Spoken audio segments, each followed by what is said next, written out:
Berman, incredible legacy as an activist, initially in Canada to protect Canada's incredible boreal forests, as an anti-oil campaigner. She has faced threats. She has worked with the government. She has worked against the government, depending upon who's in charge. Is just globally recognized as an incredibly effective campaigner for our planet and all of the creatures with whom we share it. And so Zipporah is going to be talking with Lisa about her most recent project. And please join me in welcoming Zipporah Berman to the stage. Thank you. The generation that grew up with nuclear weapons were told to hide under their desks in case of attack. This generation faces an even greater threat, the climate crisis. And again, they have nowhere to hide. While citizens, cities, and countries are working to reduce their emissions, behind our backs, the coal, oil, and gas industry continues to rapidly expand fossil fuels, driving catastrophic warming. Surviving the climate crisis requires a bold new idea. Introducing the Fossil Fuel Non-Proliferation Treaty. Why a treaty? 50 years ago, the world signed a non-proliferation treaty to avoid nuclear war. In 1987, the Montreal Protocol protected the ozone. The Paris Agreement begins to limit emissions, but doesn't mention coal, oil, or gas. We need a global plan to end the proliferation of fossil fuels and fast-track solutions. A fossil fuel treaty would phase out coal, oil, and gas faster, more fairly, and forever, while supporting workers, communities, and countries dependent on fossil fuels. People around the world are already winning frontline battles against coal, oil, and gas projects. A treaty can bring together these diverse efforts into a powerful and equitable global plan. Endorse the Fossil Fuel Treaty, and together we can drive a just transition to clean energy and a safe climate for generations to come.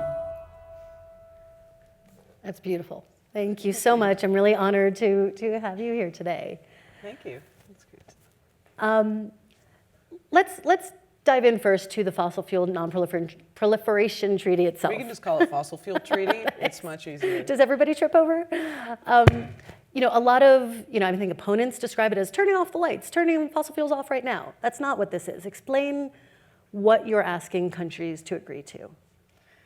I think it is actually one tactic of the fossil fuel industry. Every time we talk about limiting production, reducing expansion, managing a wind down of production in line with our climate goals, they immediately go to, you're all going to shiver in the dark, and you're talking about turning the taps off overnight, which is absurd. But what they're hiding and what they're trying to ensure that we continue doing is to continue to grow production. One of our mantras at the Fossil Fuel Treaty is it's not a transition if we're growing the problem. And it gets back to your conversation, with Amy about Willow Project, et cetera. And so the Fossil Fuel Treaty is roughly designed on the Nuclear Non-Proliferation Treaty. Before we launched the treaty, we studied 5 other treaties: the chemical weapons bans, landmines, nuclear non-proliferation. So there's 3 pillars. The first pillar is agreements, international cooperation between governments on stopping expansion. So stop stockpiling. And every country, every company wants to be the last barrel sold. Right. And so we're in this situation where we're currently on track to produce 110% more oil, gas, and coal by 2030 than the world can ever burn and stay below 2 degrees. So the first step is stopping expansion. The second pillar is managing the wind down in a fair and equitable way. Like right now, who gets to produce what fossil fuels on Earth is decided by the markets or OPEC. How much we produce and who gets to produce it. And so what we're saying is, if we know we have a global carbon budget and we're trying to stay within that, why are we only cutting with 1/2 of the scissors? Why are we only looking at reducing demand? For 30 years, climate policy has been designed on reducing demand. But what about constraining and cutting supply and managing that wind down so it can be equitable, so there's not these shocks and stranded assets like Rob from Carbon Tracker was talking about yesterday? And then the third pillar is, how do countries cooperate to fast-track solutions, but in a way that ensures that we're not out of the pan and into the fire. Like, what are the areas of international cooperation that are going to be necessary to ensure, for example, that we don't have mining in areas that are the highest biodiversity areas for solutions, et cetera. And so that's the rough framework of what we're asking countries to do. And now countries are working with lawyers and diplomats and starting to put together the text for what will be negotiated. Let me pause on the sort of supply and demand question. Sure. Because I think, sort of the theory behind the IRA, the Inflation Reduction Act, which is putting some $700 billion into clean energy development over 30 years, sort of the theory of change has for a long time, as you've said, been, we boost renewable energy, which declines demand for fossil fuels, and that's how we make the transition. Why is that Absolutely. not the right framework to be looking at? It is the right framework, but it's half of the framework. Okay. So if we reduce demand, it's vehicle efficiency, it's zero emission buildings. It's again what we're seeing in a lot of countries, some great policies to reduce demand and start to electrify everything, which we know we need to do, right? So demand goes down, renewables get cheaper, and that will constrain supply. That's the theory, and the theory has been based on supply of fossil fuel production and the solution coming from the markets. Well, it's not working. I mean, it's not working fast enough to keep us safe. Supply hasn't been constrained, even though the price of renewables has dropped so incredibly, and battery storage, et cetera. Renewables are now cheaper in every area of the world than fossil fuel production. Yet we're seeing the companies are still making billions of dollars. New projects are being approved. So why is that happening? It's happening because we're not constraining the production of fossil fuels along with constraining the demand. And if you look at, again, nuclear, CFCs, many other big intransigent issues, we've always done supply and demand. And there's been this group think going on now for 30 years that we only do the demand side. But the markets are distorted. They're distorted by billions of dollars in fossil fuel subsidies. And even when that's not enough, when investors pull out of projects because they can see that demand is going to fall for oil, like in my own country, Canada, the Trans Mountain Pipeline, investors pulled out. They said, we don't need another pipeline right now, and it's not a good investment. So the federal government bought it and is spending $30 billion of taxpayers' money to produce this piece of infrastructure, because that infrastructure is now political. It's not just about supply and demand anymore. So the big supply side regions are keeping their industries alive. And that it's proof. The last 30 years are proof that we're not going to constrain supply just by having demand start to decrease.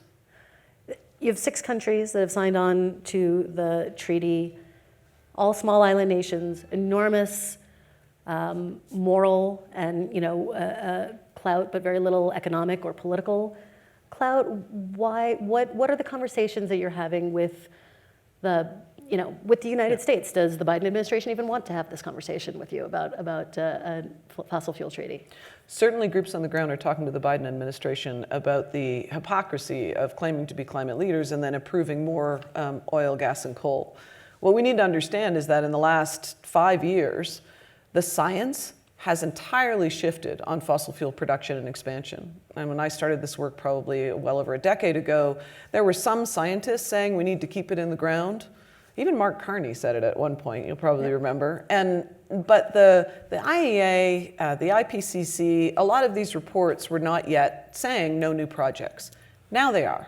Right. Even the high-level expert group on net zero said if you're doing new projects right now and expanding production, it's greenwash. You can't call it net zero. So now we have this basis. And the IEA, no conservative group, has said that if we are serious about meeting our 1.5 degree goal, no more fossil fuel development, no more new fossil fuel development. Exactly. And countries are, especially the big 5 wealthy countries who are responsible for the majority of expansion of production in the next 5 years, that's the US, Canada, UK, Norway, Australia, they're completely ignoring that while they continue to expand production and then call themselves climate leaders.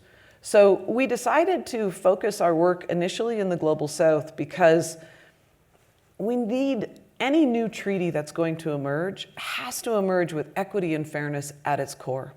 And as you said, the countries in the South Pacific, these island nations who are the most vulnerable nations on Earth to climate change have been the ones leading the diplomatic efforts on the High Ambition Coalition and a 1.5 target, on loss and damage, on the International Court of Justice, including climate and a climate opinion, which was a big win recently. And so we decided to focus our efforts there first because, again, when you look at other treaties, nuclear, for example, it wasn't the big stockpiling countries who created that treaty. And in fact, many of them have never signed it. But it was a core group of like-minded nations that came together and started to create the framework of what needed to happen.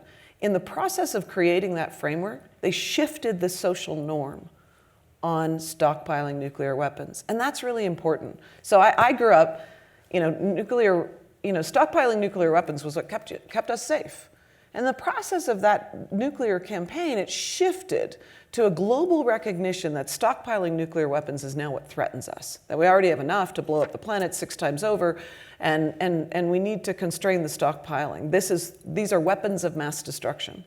Well, we need to shift fossil fuel expansion from being something about prosperity to a recognition that they are what threaten us today. Fossil fuels today are our weapons of mass destruction. Let me pause on that. I mean, I remember talking to UN climate negotiators a decade ago who had also been working on, nuclear nonproliferation and arms control, and they said without a doubt, negotiating on climate change is so much harder because, beyond what you're saying, fossil fuels have underpinned the economic growth of the world so far, and shifting from that is really hard. So what is the answer for a place like the North Slope that that depends so deeply on fossil fuel development for the budgets for its schools and its basketball teams and recreation centers and everything else? Well, let me first just the issue around the South Pacific countries. I wanted to finish that is that the journey matters on the development of a treaty.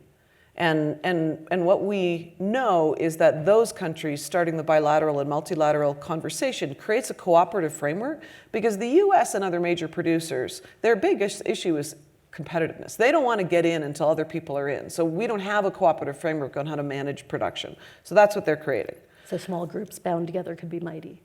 Well, exactly, and have been throughout history. Yeah. But we're already in negotiations with other countries beyond the South Pacific, and we believe more countries will endorse before the end of this year. But on the big areas of production, I mean, I know them well. I'm from Canada. I spent 6 years working in and around Alberta. I advised at one point the Alberta government on the development of climate policy in the oil sands. We need to ensure that those countries and those regions have a plan for economic diversification, not only for and just transition for their fossil fuel use, but not only for their use, because most of the regions that are producing are exporting. And so it's actually about export revenues and economic diversification. We can do that, and there are incredible plans all over the world in different regions of the world showing how we can do that. We can't do it as long as we aren't challenging the power of the fossil fuel industry and they continue to be in there delaying the introduction of economic diversification and climate policy. And if our taxpayers' dollars are going to subsidizing the most wealthy countries on earth in order to continue to expand their product, those taxpayers' dollars are not going to developing new economies that are going to help us ensure a transition. Again, that's why I'm saying it's a managed transition or it's an unmanaged transition for those regions. Yeah. Because we know that demand is going to fall off a cliff. So let's talk about this upcoming COP in Dubai. How worried are you about the influence of the oil industry at this COP? What do you foresee happening? Well, I mean, I think it's safe to say that I'm always worried about the influence of the oil industry. If you look at the research that's been done over the last couple of years by Influence Map, for example, and many academics, we can see that there has been systematically the industry has been weakening and delaying climate policy, both at an international level, where, I mean, the Paris Agreement doesn't even include the words oil, gas, and coal. The industry has been successful in the international negotiations in making them and their product invisible. But actually, I'm a little bit hopeful because that's changing. You know, there is a recognition now at the last couple COPs, as you know, that the words fossil fuels aren't even in there. That there's a counting of how many Glasgow COP27 was the first time that fossil fuels were mentioned specifically in Exactly. Right. And we ran a campaign with the treaty network around the world. The treaty is now a directed network campaign. We have over 2,000 NGOs that have endorsed and are participating in it, 101 Nobel laureates, and we ran this campaign with banners everywhere and ads everywhere. Say the F words at COP. And Why is it so? That's great. fossil fuels, Why fast, is it so fair, and important to name forever. the problem? Right? Sorry? Like if we're doing the work, if countries are reducing emissions, and you know, and there'll be a global stocktake this year, and we know that most countries are not on track. But if countries are reducing emissions, why is it so important to name the problem? Why say the F word? Because this isn't about a lack of technology or a lack of finance. We know what we need to do. This is about agency and about power. And in every aspect of climate policy and climate communications, we have made the products, the three products responsible for 86% of the emissions trapped in our atmosphere and smothering the earth, invisible. That time is over. And that is what is exciting to me. John Valiant, with his new book, Fire Weather, in an interview last week said, what I'm seeing is that the world is falling out of thrall with the fossil fuel industry. And I thought it was so beautiful. You know, even this focus on our own lifestyle, which makes us feel guilty and then turn away from the problem because it's too big and I still drive a car and I don't have enough money to buy a Tesla or whatever is going through people's heads when they turn away. And we've seen that a lot in the research on climate communications and climate psychology.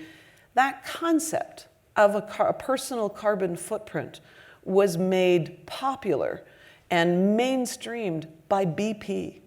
So if you trace what they've been doing for years, first they denied climate change, and we have all the evidence to show that they knew about it 50 years ago. They knew it was their products. They made the science obscure. They denied, and now they're in this era of delaying everything by promising carbon capture and storage instead of. I'm not saying we don't need new technologies and technologies that are kind of capture carbon, but what they're saying right now is we can do that instead of constraining production. And we need absolute emissions and production decline, and that's what they've been trying to avoid. So by making it very apparent what the products are that we need to constrain and replace, and who is responsible for continuing to push the incumbents who are going to benefit from the status quo and are literally making billions of dollars every day on their expansion of fossil fuels, we start to shift their power. And you know, I've been at this a long time, and I've watched the companies agree to policies, stand on the stage and get their green kudos for we're going to have the most ethical oil or the most green oil or the clean coal, and then they turn around and they fund the strategies and do enormous lobbies, again documented, to delay the implementation of climate policy and to delay progress. And even internally, right? I mean, we saw this year a number of oil companies walk back from climate promises, walk back from investments in renewables. They keep saying that they're part of the solution and we have to have them at the table. And meanwhile, if you actually look at their capex of the top 20 oil and gas companies, 95% is going into new oil and gas expansion and production, and 5% is going into CCS and renewables. So then, come COP, should they not be at the table? Should they be at the table? Okay, they should not be at the table. These companies are not going to manage their own decline. That's the bottom line. And we need to stop pretending that we can negotiate with them and start regulating them. So it's so many of these climate negotiations, I mean, on the delegations of countries are, my own, and your own, whether it's, the minister of, petroleum or it's someone from a state-owned, oil company. They're not just there as observers, but they are part of the negotiations as part of their countries who are trying to further fossil fuel development. What's how do you interesting handle is that? this COP presidency, for the first time, is going to ensure accountability and transparency on how many of them are there. They have to register now. That's never happened before. Yeah. And so you asked me about what I think about COP28. I actually think we may be seeing an interesting shift where the COP president, knowing he's been under fire because he's a COP president that also works for a national oil company, may lean the other way. He's the first COP presidency to require accountability and transparency of fossil fuel lobby at COP. He's the first COP president a week ago to recognize that we're going to need to phase out fossil fuels, which sounds absurd when I say it out loud, that we know that fossil fuels are the predominant emissions that are killing us, literally. 1 in 5 people on the planet are dying a premature death because of fossil fuel air pollution, and the major contributor to climate change, yet we have never had a COP or a COP presidency that agrees to acknowledge we need to phase out fossil fuels. That's the power of the fossil fuel industry in holding out hope that we get to have our cake and eat it too. Right. And I think he might be course correcting in a way that could be interesting. But I've been told that my glass is always half full. So. But you put your finger right on the argument that I think the fossil fuel industry and Republicans have really adopted, which is fossil fuels are not the problem. The emissions are the problem. We need to address the emissions, not the right, and that is a strategy of the fossil fuel industry. We have their strategy papers to decouple emissions from production so their product is not constrained and they can grandfather in a whole bunch of new infrastructure and new projects. The money that we spend today on pipelines, on refineries, on new projects, those projects are what we use tomorrow. And we cannot afford to build any more fossil fuel infrastructure today. Because if we're building a new pipeline, we're not building it to use it for the next 5 years, we're using it for the next 20 or 30 years. Yeah. And we know we need to phase out. It's a fallacy to think that we can get to net zero by 2050 and continue to expand fossil fuel production. That's what they want us to believe. The numbers don't work. Carbon capture and storage is not successful at scale or cost competitive yet, despite literally billions of dollars of subsidies that our governments are throwing into it. So we have to start taking that money that governments are putting out there and start putting it into the electrification and the renewables that we know are cleaner and safer, and stop handing public money to the fossil fuel companies so they can make more billions and lock us in to a future that we know is killing us. Let's talk a little bit about you and how you came to this. At one point, you were advising climate policy for the oil sands. The next premier of Alberta called you an eco-terrorist. Tell us your path to devising the fossil fuel treaty. When I first started working on fossil fuels, so I've been at this a long time, 30 years, and my first work was in forests and old growth conservation and the trade of greening of wood and paper products, and I was pretty successful in that work in negotiating with the logging industry. And it was in that point in the 90s when I had my realization that it wasn't as simple as I thought. There's not good guys and bad guys, and I know what side I'm on. There were good people everywhere, and I made some really great friends in the logging industry, and we were able to protect 5 million hectares, for example, on the west coast of Canada and the Great Bear Rainforest with campaigns that I ran with Stand.Earth and others. And that experience, when I first started working on fossil fuels, I thought, what are they thinking? What are these self-made billionaires, some of the smartest people in the world, thinking when they see the climate science? And so I asked them to dinner. And I organized a series of roundtable dinners with the CEOs of the largest oil companies in the world and scientists and environmental groups. And I was trying to get us together on climate policy. Is there something they could agree to? So fast forward, I did that for 4 years, learned a lot, made some great friends. There are a lot of good people in the industry. There are good people stuck in bad systems. And then I naively thought, okay, we got a change in government, first progressive government in 44 years in Alberta. We can create a climate plan, and these companies will support a carbon price. I know they will, and they see the writing on the wall. They will support an emissions cap. And so we designed this climate policy. They stood on the stage. They had their moment with the First Nations, Indigenous leaders, and the scientists and the environmentalists, and announced Alberta's new climate plan. 2 weeks later, I found out those same companies were funding the Canadian Association of Petroleum Producers to run a public campaign against the policies. Yeah. Fear-mongering around energy security, around jobs, around price. And then they also threw money behind the political campaigns of the opposition. The far right, Jason Kenney, he's a climate denier, and he won. And the first thing he did was have a press conference where he stood next to a guy, an oil sands worker who had a t-shirt on that said, "I love oil sands," and he was holding up a poster of my face with a target on it. And he said, "Today we take back Alberta. We're launching a war room against people like this who are trying to destroy your jobs and destroy your province and your country. And we're eliminating the climate policy legislation today." And it was at that moment that I realized that that this was much bigger than Canada. That in fact, Canada would never move as long as they didn't think that constraining was part of what they had to do. And also that every country was seeing this kind of polarization. And I also realized it was no longer safe for me to work in Alberta. I mean, I like to think I'm courageous, but not stupid. And I was getting death threats, and I was attacked in the airport, and it was and I needed security to go to Alberta, and so I just stopped working in Alberta, and I started doing the international research that led to the fossil fuel treaty. It's an incredible path. Maybe in our last 4 seconds, you could tell us your level of optimism, right now. Only a small number of countries have signed, but you're having really important conversations in a lot of governments. Where's this going? It's taken off like being shot out of a rocket, really. We're only 2.5 years live. We have 3,000 academics and scientists backing us up now, 101 Nobel laureates, 80 cities have passed motions. Our website's been translated into 18 languages, not by us. Last COP, I had all these people coming up to me. "Hi, I'm Josh from Hawaii. I got it your first state. Hi, we're from South Korea. Your TED Talk's huge here."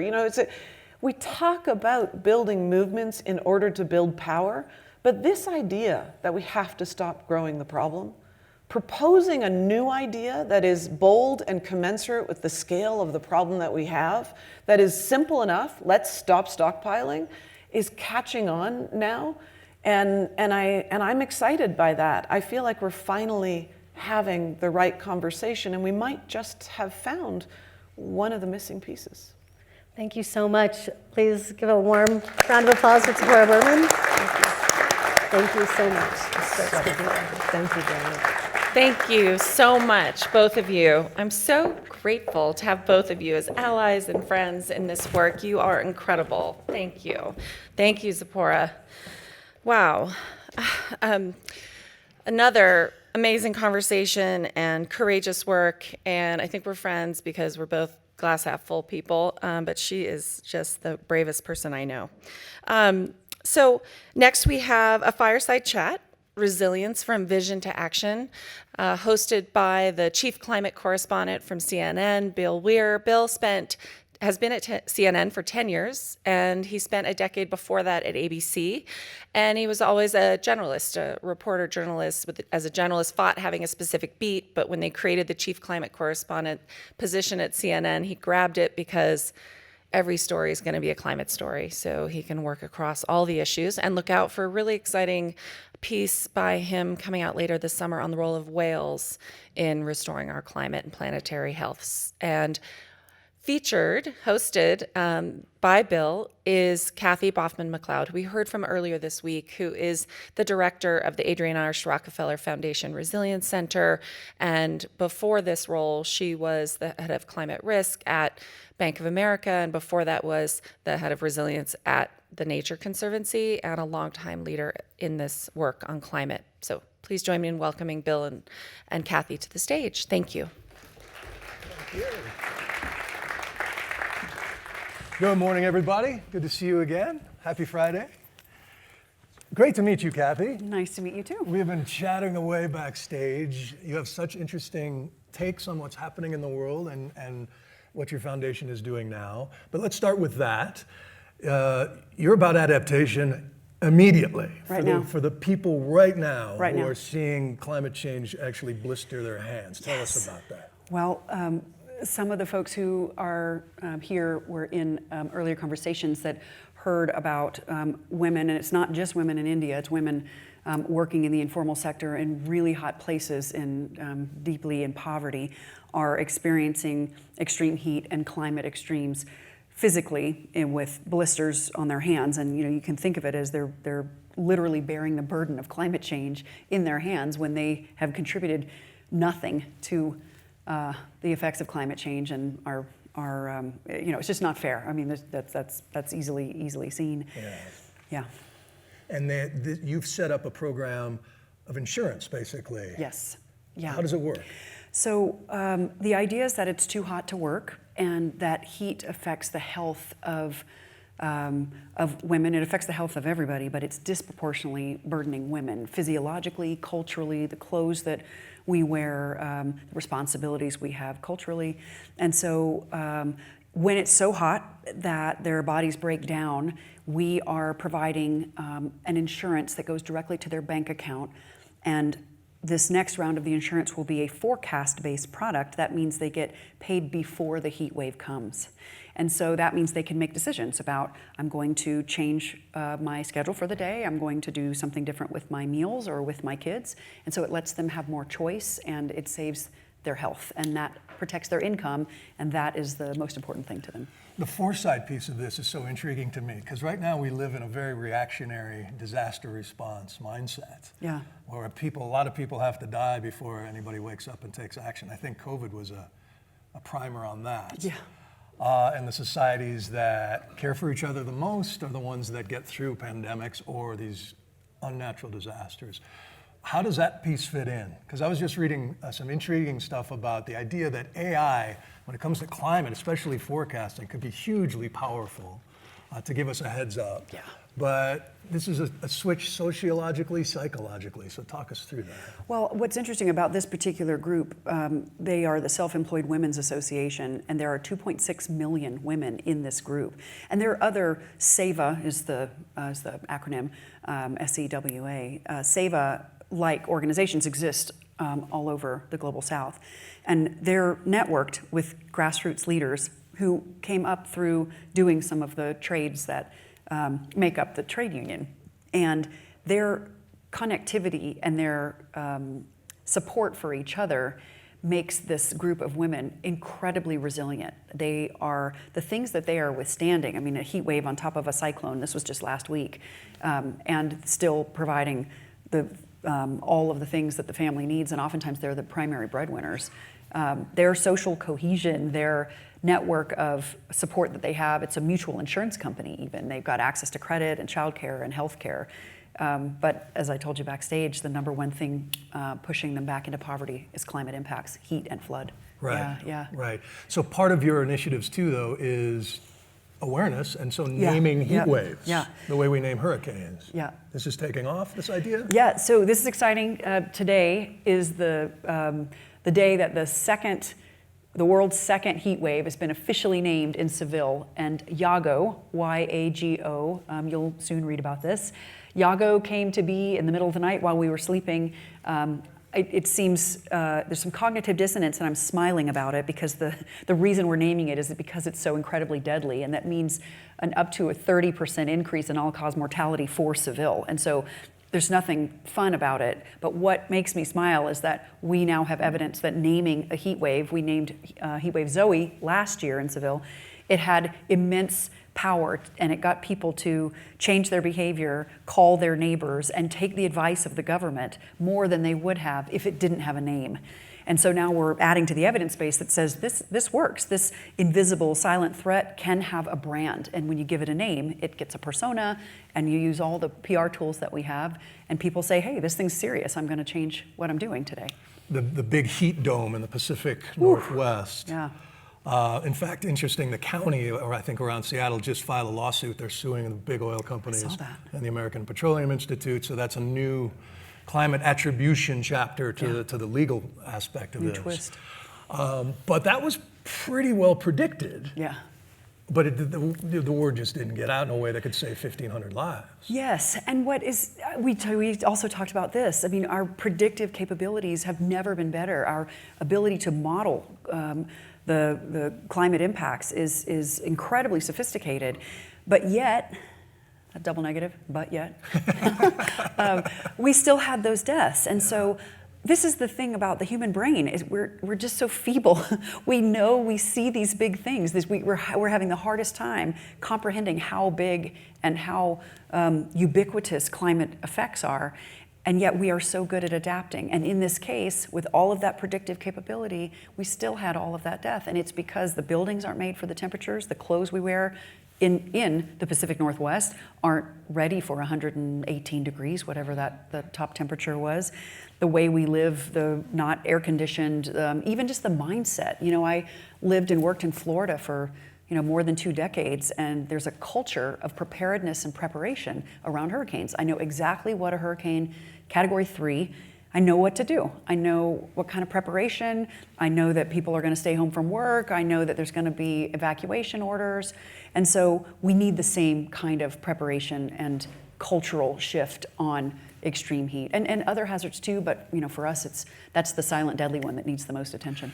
Do you think that part of our hardwiring is we need to taste this brutal pain in order to act? Because we also have a tendency to normalize the awful, the horrible. And what was headline grabbing in the early parts of the pandemic became blasé towards the end, and it's constantly shifting. And so just the idea that heat dome created a temperature in Seattle that is yet to be recorded in Las Vegas. Yeah. And the UK went through the same sort of thing. They did. They lost right? 2,500 people. And because one they're summer. living in a world that was built in a literally different world. Yeah. And so to make that connection, at what point do you think the masses, a critical mass, will connect this with the social license that is given to oil companies? Yeah, I wanted to note, we just had 2 sessions that talked a lot about the COP, and I wanted to note that the name tags of the COP participants will now say, I am connected to the oil and gas industry. And so there will be a mark on the name tag. So just given the notion that the social license is changing, and the motion of young climate activists and the use of social media and the way that communities are coming together, if you think about the official negotiations of the UNFCCC, the climate convention, all of this stuff is moving around it. All of these institutions that are so slow, and it's getting in front of them. And I think that means the social license has eroded for oil and gas to a point that it's hard to see how we continue. Now, their level of insidiousness, disinformation, their evil doing through chambers of commerce and all of the science they're funding that's bogus. That's it's intense. I think we're going to have to call it what it is. And I think having that name tag that says I'm associated with the industry is going to be very helpful just for transparency. Yeah. But the question you asked is, I think was it about social license? How bad does it have to get before we change? The thing I get, when I've done stories on pipeline protests, and the one recently up in Minnesota I went up to cover, somebody from the union, the pipe fitters union, said, look, my guys will take jobs wherever you guys want to build wind turbines? Yeah, love to. We'll take the jobs. Yeah. But nobody's picketing a gas station. Yeah. Nobody is out there protesting, while they fill up their SUV. Yeah. So that we're so entrenched. Petrochemicals built everything that in our spaces. Yeah. And as a previous guest said, there's good people stuck in bad systems. Yes. And so when I feel compelled to say, how do you live with yourself? Yeah. How do you look in the mirror when you know that the business model is destructive? Is not effective. Yeah, right. So, what is... Well, people need alternatives. People need a job. Exactly, yeah. People need a job. I would go back to it's mind-boggling how massive the efforts of the oil and gas industry have been to make sure that that you're not going to protest that it's harder for you to buy an electric car, that you create a uncertainty around the electric cars and saying, they only have this much range. I think I saw something about range anxiety in the news. If we pump up uncertainty and doubt, we we're subsidizing it with our taxpayer dollars. I mean, we're still subsidizing the oil and gas industry. So we've got a lot of work to do. But I wanted to get to the point you said, how bad does it have to get before something happens? And I think sometimes that it is discouraging because really terrible things happen. 1,200 people died. Lots of people don't even know that. Lots of people have no idea that 1,200 people died in a heat wave that was 2 days. You know, in an aerial photograph of the area from one day to the next, it's not like a hurricane or a flood. I mean, it just looks just the same. And so people are like, what? 20, you know, that's a mass casualty event. How did that happen? And does change happen? But I think, you know, Lisa just made the point that we finally have the loss and damage facility that was approved at the COP in Egypt. And it happened because a third of Pakistan was underwater. Right. And the climate minister, Sherry Rahman of Pakistan, leaned in 120% to show, please don't let this be in vain. Please let the fact that so many people of Pakistan suffered, and please don't let that go to waste. And that was successful. And so I think there's a mixed answer to how bad does it have to get for us to do it. And then you said that's not working. You know, we don't have people aren't responding to the negative. And so, you know, we were backstage saying it's urgent. You know, people are dying, blisters on hands. I mean, and people are having lots of nice conversations. Like, when do we feel the urgency? And if the doom and gloom doesn't work, what's going to work? And there's so many good things happening. I mean, many of you saw that the energy supply for renewables was more than fossil fuel energy in the EU for the first time. I think it was yesterday, it could have been last week, but we saw that news. I mean, that's fantastic. There are a lot of good things happening, but we still have to be real about how bad it is. And I think we even touched on migration. We won't have time for all of the issues, I know. Yeah. I mean, I think about it in terms of, when I first met Jeff Goodell from the Rolling Stone, who's going to be here earlier, we were working on an hour special that I called The Road to Change, that was basically when you realize that, for better or worse, the earth we grew up on is gone. And the new one, we don't know how it's going to work either way, but you have to process that loss. Yeah. And so the framing device became a road trip through the 5 stages of grief. And there are big stretches of denial in parts of the country. Places like Miami and Charleston are bargaining. They think we can bargain, we can build seawalls, we can raise our streets, we can engineer around this. A lot of people are in the depression or anger phases, depending on where they are. And so you kind of have to meet whoever you're talking to where they are in that stage of grief. And it's not until acceptance that we can really, you know, say, okay, this is the reality we've built for ourselves in India. We need to get these women some gloves. Yeah. But then it comes down to the discussion about, once you come into acceptance, how do you spend your time? And people ask me a lot, like, what do I do? And there's that quote about climate change will demands 3 things of us: mitigation, adaptation, and pain. And the share of each one of those things depends on how much we put into the first one. Yeah. It feels like you're doing a lot of adaptation work. Is that the focus? Do you also think about mitigating and stopping the flow of and you know, oil? we're a relatively small NGO, so there's so many organizations focused on mitigation and an energy transition that we feel like our best, and also for so long, those, and even to today, mitigation foundations, philanthropy companies felt like and the banking industry too, if we talk about resilience and adaptation and we start to fund it, we're giving up. We're acknowledging we're not getting this done. And so we've made so many commitments, we're all in, we've spent billions of dollars for this transition. We can't go over here and do adaptation. And so just out of fairness, and also this is an economic imperative. I mean, I think I mentioned that extreme heat cost the US economy $100 billion just in worker productivity losses alone. Right. And of course it's disproportionate impact. You know, 18% of that loss is borne by Black and Hispanic workers in the South.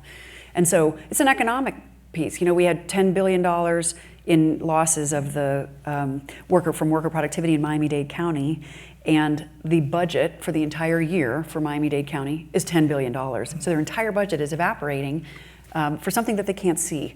And so we feel like we've got to create the intelligence that the world will need. I mean, it's just practical. It's super practical. Exactly. And so we're at the systems level. We're working with the UNFCCC and creating a campaign around the race to resilience to get people thinking about. We helped create the first human-based metric for climate progress. We've always talked about dollars deployed and metric tons of carbon not emitted or stored. This is the first time. This was in Glasgow. Again, Lisa said cities. Yeah, this was COP26. Right. UK hosted that. We launched the Race to Resilience with the climate champions that we're going to reach 4 billion people with resilient solutions. So let's talk about human beings in climate. And then now this year, climate and health is coming in. So the World Health Organization is going to have a big pavilion at COP, and we're going to be talking about climate and health. And so we are making progress. We are expanding the arguments. And now we talk about a just transition. You can put anything you want into that. That's a big bucket of stuff. You can. Right. That's nature-based solutions. That's gender. That's development. That's development finance. I mean, you can call that whatever you want. But the just transition sort of captures it. So we're in a hurry. Yeah, we got to hustle, and we got to work to protect people right now, and we have to move systems. And we got to call BS where BS is, and put money on people because they need jobs, they need choice, they have agency. And we know what to do. I mean, we have the science, the policy, the money. We got some people working against us, and we'll take them on separately. Exactly, yeah. Well, one bit of parenting advice that I stole from Mr. Rogers, when things get really rough and you're watching really disturbing things on TV, look for the helpers. Yes. And It's great. I get my inspiration from meeting helpers like you, Thank you. who are head on into this fight. Thank you for your time and your work. We're rooting Thank you for very much, Bill. Thank you. Thank you. I have a gift for you. Oh, sweet. Passive cooling. I love it. Thanks, you guys. That was wonderful. Thank you so much. Next, practicality. Today is all about vision to action, practicality. We have Tales from the City, Part 2. Yesterday, we had Lauren Faber-O'Connor, who was Chief Sustainability Officer at City of LA. Before that, she was Deputy Chief Sustainability Officer of City of LA. To our friend Matt Peterson, who was the inaugural Chief Sustainability Officer, City of LA. Matt has a long career. We were embarrassed to count years together, working on climate change globally, worked on the recovery from Katrina in New Orleans. Incredible legacy. He's worked a lot with the film and television industry to integrate climate change solutions into that community, to work with actors and others to take action and leverage their voice to make impact. And a dear friend who I'm very happy is finally with us at the Sun Valley Forum, and he will be interviewed by David Kirkpatrick, the founder of Techonomy, longtime tech industry journalist, now pivoting to climate. Please join me in welcoming David and Matt to the stage.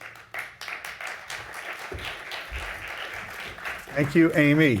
And I want to, while walking up, just reiterate how much thanks I feel toward Amy for being at this conference, which I have been finding to be enormously elucidating, and getting to know all of you has been a real privilege. And so unusually good, and I ran conferences for many years, so I think I know what I'm talking about. It really is great. But it's wonderful also to have you. As Amy said, you have worked both at the global level and now very much at the city level in Los Angeles, running the Los Angeles Clean Tech Incubator, but for many years you worked with Mikhail Gorbachev on Global Green. So you have this very interesting big picture and sort of macro and micro. Yeah. I guess I wanted to start, I want you to describe Lacey. But I think maybe we should start, since the whole point of, I think, this morning is having heard a lot of bumming out stuff in the last few days. What's really happening? How are we working on this? And hopefully, how excitingly effective is it? And maybe that's not what you're going to say, but I have the feeling you'll go in that direction. So basically, where are we in sort of the response to climate in terms of innovation and government involvement, local, global, the whole big picture? What are you optimistic that we're moving in the right direction, I guess, is what I'm asking. Yeah, well, thanks, David. It's great to be with you, and great to be here. Thanks to Amy as well, and everyone that pulled this together. I think for a long time, the refrain was the federal government fails to act in the U.S., local and state governments are leading the way. Right. And that remains true. And that is where you see the frontier of innovation on climate policy still. I'll come back to, of course, historic federal legislation that President Biden has championed. Yet cities like Los Angeles and cities across the country, and for that matter around the globe, are on the front lines of the climate crisis, on the front lines of the climate solutions. 70% of GDP is generated in urban centers and cities. 70% of the emissions come from economic activity and life in our cities. So that that matters, and of course correlates that cities should take action. But in the case of Lacey and my time as CSO of the city of Los Angeles and as board chair at Climate Mayors, where we have nearly 500 mayors working together on climate across the Right, country. so you really have a national view from that role. Yeah, is you see this, and Lauren talked about the, stealing ideas from each other is the greatest form of flattery, but that's how you improve upon really innovation. So what we're focused on is how do we create sandboxes of innovation with cities and invite startup and corporate innovation into that sandbox, invite community-based organization, environmental justice organizations to see what can work on a technology, but also a business and policy model standpoint. And then what can we scale? So a small example is Lacey incubates startups. Our mission is to create an inclusive green economy. We've, in the last few years, built a workforce training program that provides talent pipeline to our startups. Much needed. Yeah, and then we provide capital in form of a debt fund and a venture fund, of course, along with traditional incubation services, just how to coach and grow a business. So what we did is we said to the community, what transportation electrification or mobility solutions are needed? And one of the ideas we got back was from the Public Housing Authority saying, our residents lack access to not only adequate transit, but a reliable car. And in LA and many urban centers, access to a car is really important for upward economic mobility, let alone just for life's needs. So we piloted a EV car share program. Now, EV car share or car share generally has been around a long time. The economic model has been a struggle, particularly in the US. We're seeing some models scale. When I was in the mayor's office, we launched something called Blue LA that Lauren referenced yesterday that's ongoing and successful. But what we found in this public housing only, so only people who can drive these EVs are public housing residents, is we got higher utilization than any other car share model that we've seen. Because you've got a captive audience, they have a real deep need, and the peer-to-peer marketing between residents was very powerful. So we saw higher utilization with 2 EVs, there were Nissan Leafs, 2 level 2 chargers. We added more recently e-bike sharing as another offering for the residents to see how that's compiled. Is that as a business or is that a nonprofit? How does that work? So we took some government dollars to subsidize the cost of, so the company we brought in called Envoy, they just got purchased by Blink. They're now going to be known as Blink Mobility. But they usually put their cars in high-end residential properties as an amenity for people, and the notion that you don't have to own a car if you live, or whatever, So, but that was like $12 an hour, a little expensive for a low-income family. So we took the public dollars and paid for the infrastructure costs and subsidized the rate at about $5 an hour. And at that cost, we had this high utilization. Yeah, that's of not like bad. 40% of the time a car was being used, which is really good when you look at 24 hours a day. So then we shared this with Member of Congress Nanette Barragan, who represents the area, and she introduced federal legislation called the EVs for All Act. So we now have a federal bill, and then in the appropriations, if you know federal appropriations process, there was report language saying to DOE, you need to fund programs like this. She's still advocating for the bill. She reintroduced it this year along with somebody named Cory Booker in the Senate side. We've heard of him, yeah. And so we hope that gets put into future legislation or Appropriations Act. And now we have state legislation doing the same thing. So the goal is to scale this model statewide and nationally to give people access to electric vehicles. They get exposed to them, they can use them to go to the grocery store, to take a loved one to the doctor, to take kids to the school if there's a need to, and a day where somebody's, just the life gets disrupted, whatever it is. And we know that that way we get charging into low-income neighborhoods. We get we get electric vehicles, and if people can afford an EV, they can take advantage of the used EV tax credit in the Inflation Reduction Act to be able to help make it easier to do so. Well, being a New Yorker, my city is really moving in some extremely aggressive ways on climate, which I'm very proud of. But some of these things, even New Yorkers haven't fully digested. And I'm curious, I want you to talk about this kind of thing in the national context, especially in light of the IRA. But the thing I like the best is this Local Law 97, where basically they're going to measure the emissions profile of any building more than 25,000 square feet. And all the building owner and all residents collectively will be responsible for lowering, not just the owner, but it's very interesting. In my co-op, the tenants, the residents have to reduce their use, or else everybody pays a significant tax.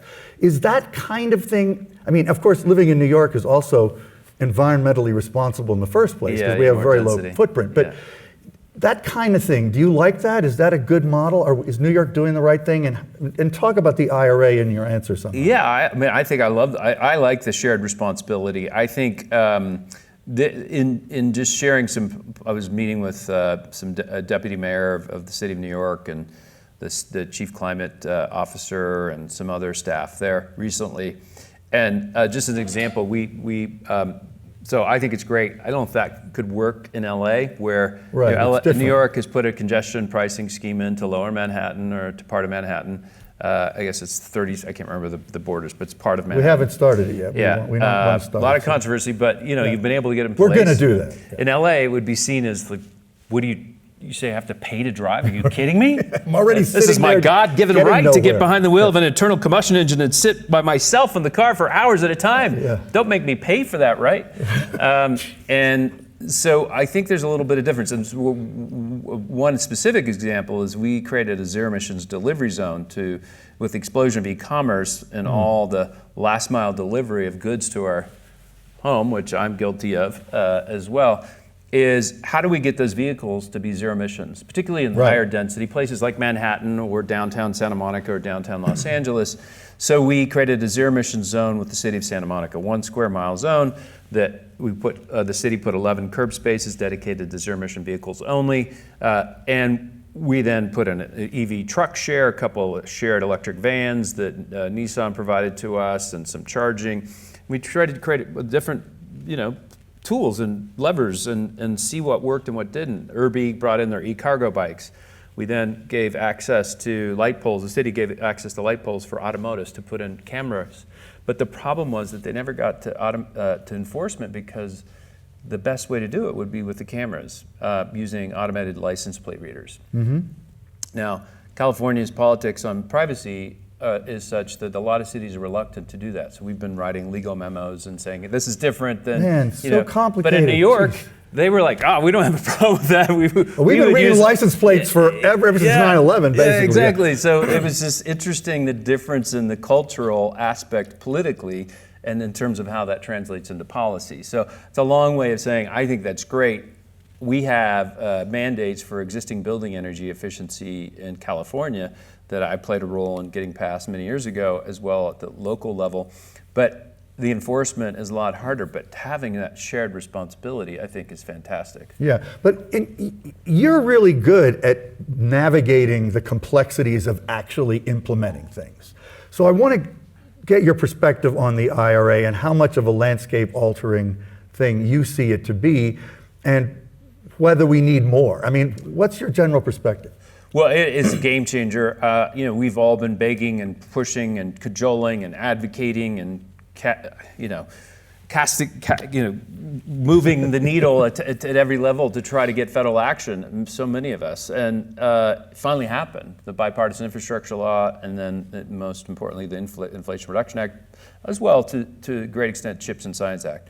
$500 billion over roughly 10 years could unlock trillions and trillions of private capital. We need trillions a year, really, to tackle the climate crisis. Yet, the Inflation Reduction Act is going to play an enormous role. Now, our challenge is how to go from policy to implementation. That's been a theme here. Yeah. And so how do we make sure people know that there's a 30% tax credit they can access when they are doing putting a charger or solar or battery storage to actually also upgrade their panel, their electrical panel, which people don't think about, but is a really important piece of unlocking how we're going to get building electrification and decarbonization is upgrading the electrical panel. And you get subsidies even for that. Yeah. So it's part of it's education. Part of it is working with businesses like the startups we incubate, existing small businesses, major corporations to really go after that addressable market and optimize the utilization of those incentives and deliver the innovations that we know that are there now and that just need to be put in place. Okay, but for somebody who was advocating for solar power on a kind of global scale in your global job, 20 years ago, right? Do you feel like, that's a long time that you've been working on this. Yeah. And yet the problem, obviously, which we've disturbingly heard, is getting so much worse in so many ways. Yeah. Companies aren't moving fast enough. There's a lot of great new levers being introduced, but we still have to up the acceleration of response. How do you feel about whether we're going to get there? Well, there's cognitive dissonance. There's the reality on one hand, which we've heard a lot about, and then there's hope. The sense that what makes us unique as humans is hope and love and an opposable thumb. And so, how do we rely on that? Those are good things. As our potential, because technology alone is not going to save us. We have all the technology we need. Now we have the kind of level of investment we need from the federal government. Now it's about political will and implementation and actualization, if you will.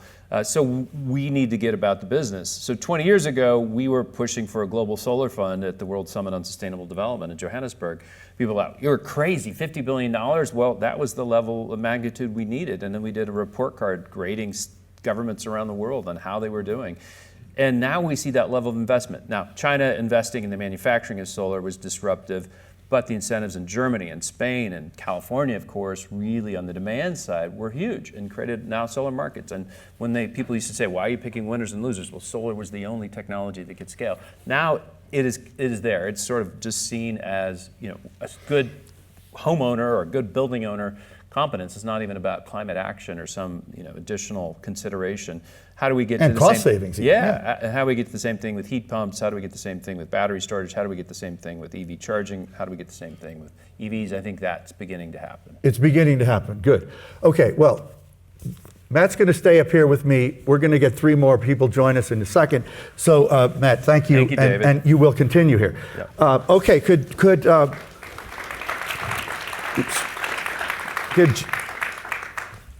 Jamie, Andrew, and Russell, please join me. And I will introduce them when they get up here. Okay, as they're walking on, Jamie Knack of 3 Squares. You've heard her already on stage, giving a quite compelling breakdown of the SEC proposals, among other things. Russell Sproul here of Verta Ventures, a local Sun Valley person who is a venture capitalist in climate after being an entrepreneur in climate for many, many years, like 15 or 20 years. And finally, Andrew Wishnia, who is in the private sector, but only for the last 2 weeks with CityFi, and for about a decade before, several big stints before that, he's been at the Department of Transportation, most recently as Deputy Assistant Secretary for Climate Policy. And one of the things Andrew did when he was there was play a big role both in the infrastructure, the bipartisan infrastructure bill, and the IRA. So maybe I could start with you. You just heard the last question I asked Matt. Are we doing enough? And maybe that's not what I need to ask you, but you saw the sort of, what's the cliche? Pie being baked? No, there's another cliche. There's some kind of sausage cooking. being made. Sausage being the sausage. That's a good one. So sausage being made, and it wasn't easy, but amazing success that your administration had. So how do you characterize where we are in the response? I guess that's what I want you to talk about. Well, thanks so much for being on the stage with you, and it's such an honor to be here with Matt and Jamie and Russell, and thanks to Amy for having us all. My sense is that after 14 years of spending time at the House of Representatives, the Senate, the White House, and then most recently the Department of Transportation, we did something historic. And by we, I mean all of us on stage, everyone out in the audience, and everyone listening in. We passed a historic transformative, piece of legislation in the Inflation Reduction Act and bipartisan infrastructure law. But precisely to Matt's point, one of the reasons why I felt like it was time to pass the baton is not because there's not more critical work to do inside of the administration. There absolutely is, and there are stunning and impressive people inside the administration who will keep that train moving.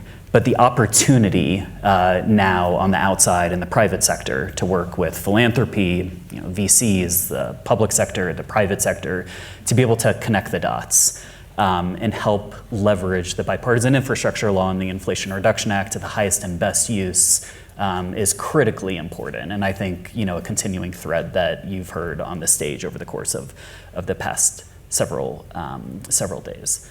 My sense is that at this point, one thing we all need to recognize and do is that neither the Inflation Reduction Act or the bipartisan infrastructure law is self-executing. So that means that it's up to all of us to leverage these funds urgently, quickly, but also do so strategically. And there's extraordinary opportunity to leverage EV charging funds, solar funds, funds for natural infrastructure, funds for transportation resilience, for infrastructure resilience, funds for wildlife.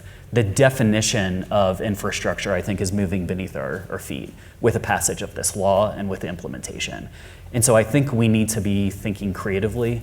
We need to be working together, which is so helpful to have, Amy convene us all here, because it's, desperately urgent to do that work now, recognizing that the world is watching. And we have, a tremendous challenge, but also a tremendous opportunity ahead for us. A good set of things to say. Thank you. Jamie, you are interesting because you have perspective you work both with big companies as a consultant and also with a lot of startups. Yeah. So I guess, the thing we really want to do with this panel is help give a sense of what's happening with deployment, with getting good technologies and systems deployed in the US in particular. So how do you see that going right now? Yeah, I think policy matters, which is what Andrew just alluded to. And in terms of from the corporate lens, whether you're a listed company in the US or whether you're a startup or you're pre-IPO, these signals tell you that you're going in the right direction and business is open for you, right? So I talked about the SEC yesterday.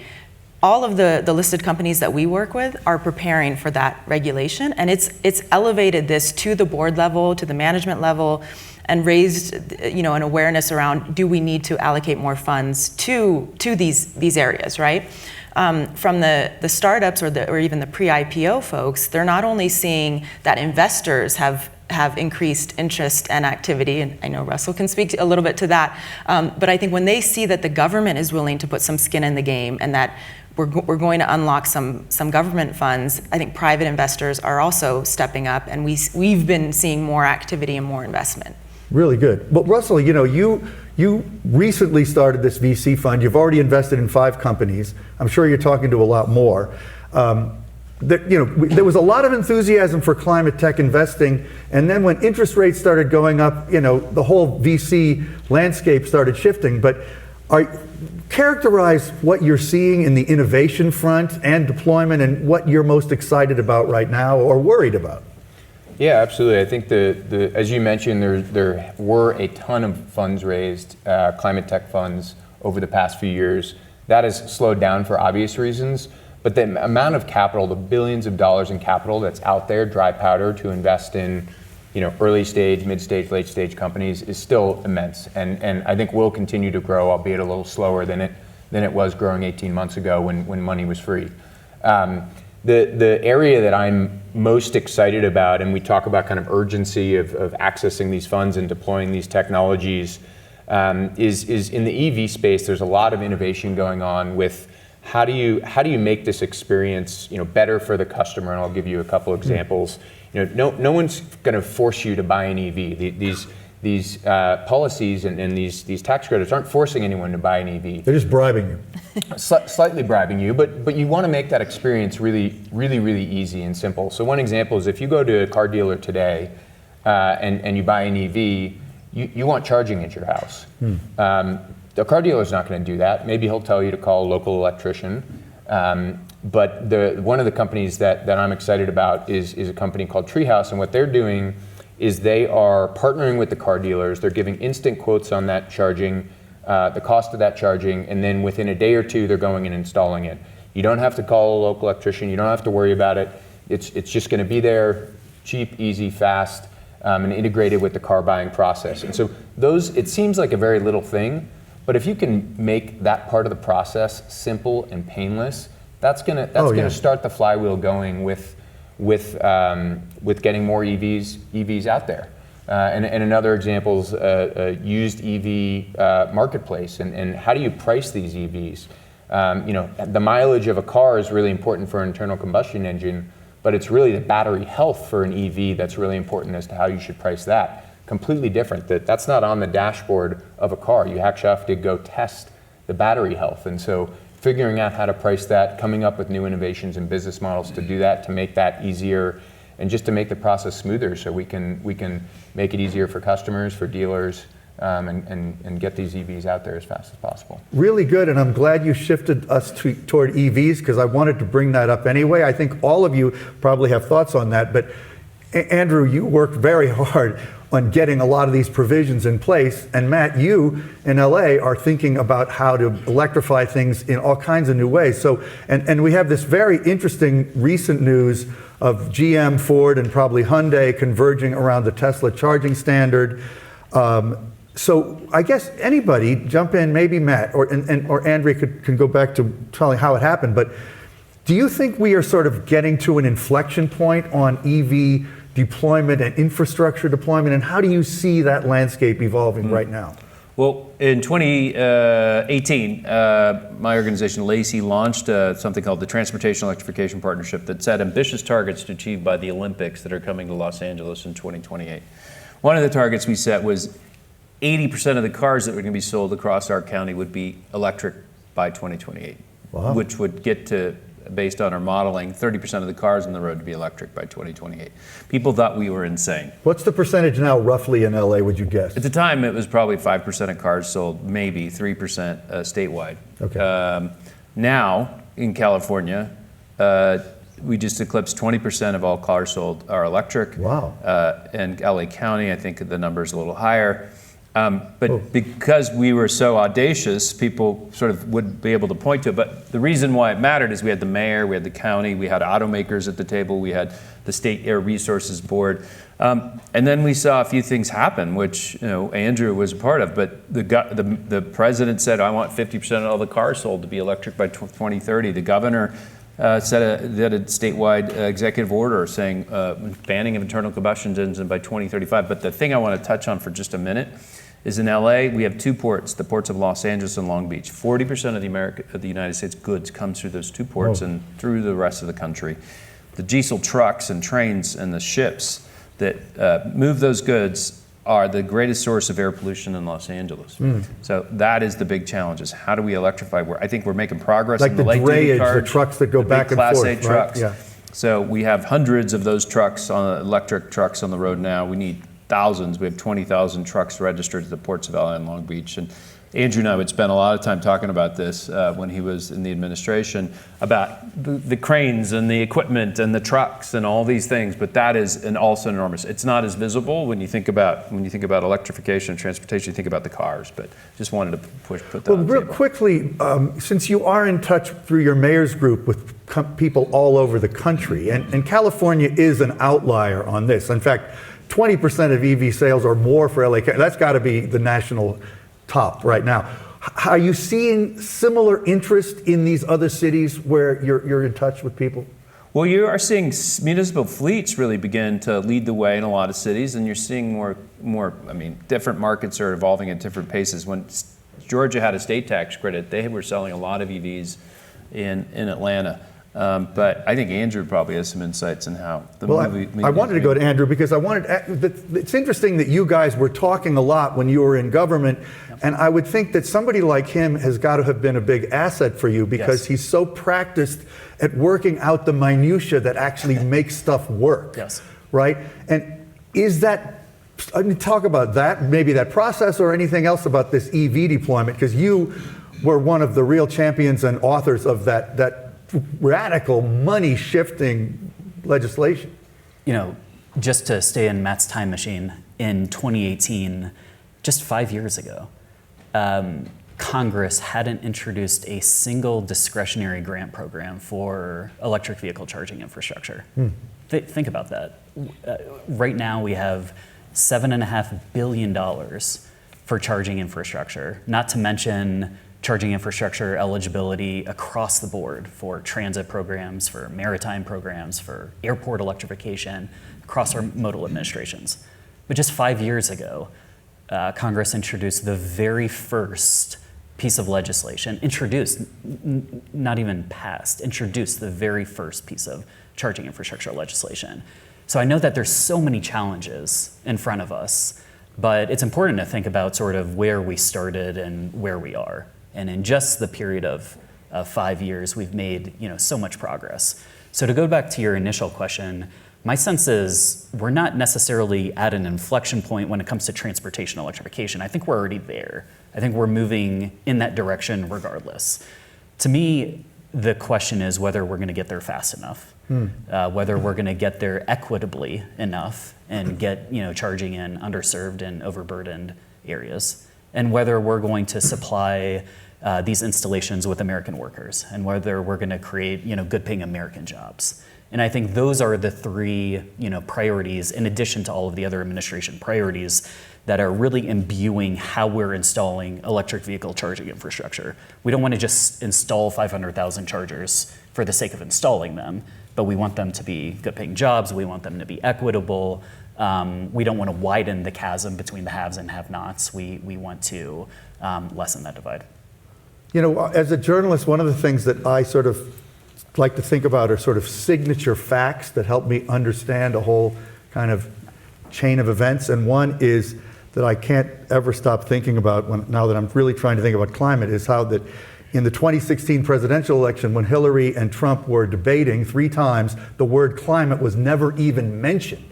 And yet in this short period since then, we now have this phenomenal shift in government, and I give Biden enormous credit for that, and you.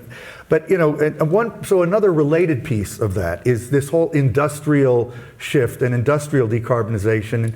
And I don't know exactly all the things that you work on with all of your big corporate clients, Jamie, but I guess it'd be interesting, when you think about innovation in particular and new steps that we're taking now that we wouldn't have taken very recently, what are you seeing among the big companies you talk to?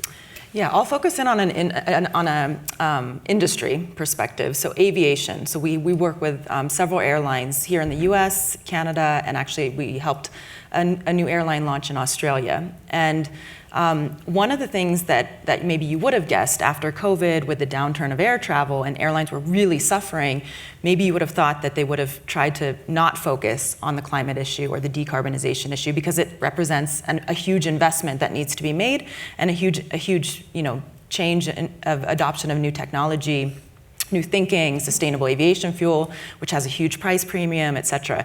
But that wasn't the case. So IATA, the International Travel Association, at their General Assembly the year following, the one that happened right after 2020, the topic of the General Assembly was climate and decarbonization. And so, this is an industry that all eyes are looking at them saying, we know that you're, like, for the example, the footprint of this event, the biggest piece of the pie is air travel, right? And for a lot of companies, like even consulting firms like Accenture, Deloitte, Boston, they're making all of these investments in carbon removals, carbon offsets, because they fly a lot of people around the world. That's part of them doing their business. But the aviation industry said, we need to get on top of this. And so they started to build coalitions. Groups started to form focused on sustainable aviation fuel, SAF, because in order to ramp up production, those facilities are in the $1 to $2 billion range. And we have a SAF client, and they can take 4 or 5 years to just build a new facility.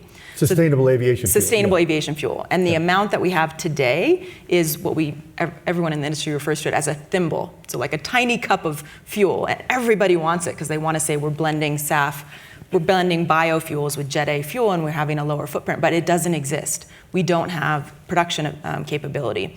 So Biden administration and industry said we need to focus on this and started to pump money and attention to getting these deals funded. What year was it that IATA meeting focused on this? It was the one right after COVID, so it was either it was either 2020 or 2021. But very recently. Yes. I mean, one interesting thing too is that I'm curious whether the pandemic shift towards virtual Zoom and Teams for everything was possibly really good for pushing the airlines, because now it's really clear that people don't always have to travel in ways they used to, as we're seeing even at this conference with a number of people zooming in. So do you think airlines that you work with are sort of feeling that pressure specifically? So what's interesting is at the same time that they were focused on carbon and their footprint, they also were projecting out extreme growth in air travel. So when you think about the number of people who can afford to travel, that's increasing as people are moving to cities and wealth and those types of things. So they know that there will be an increase in air travel, but they also feel this pressure of needing to do something. So I'm not sure how many are aware, but France banned short-haul flights. So Right. if there's a train or a rail ticket that can get you there in a couple of hours, then that's the option, and you can't take a flight. And so these types of things are starting to happen, which again helps reinforce the message. Of course, on the other hand, and we're talking a lot about the US here, but it's good to bring international in. An Indian airline just ordered 500 jets, the biggest jet order in history. So we're going to see a lot of increase in flying. By the way, anybody who wants to jump in anytime, don't wait for me to ask some dumb question.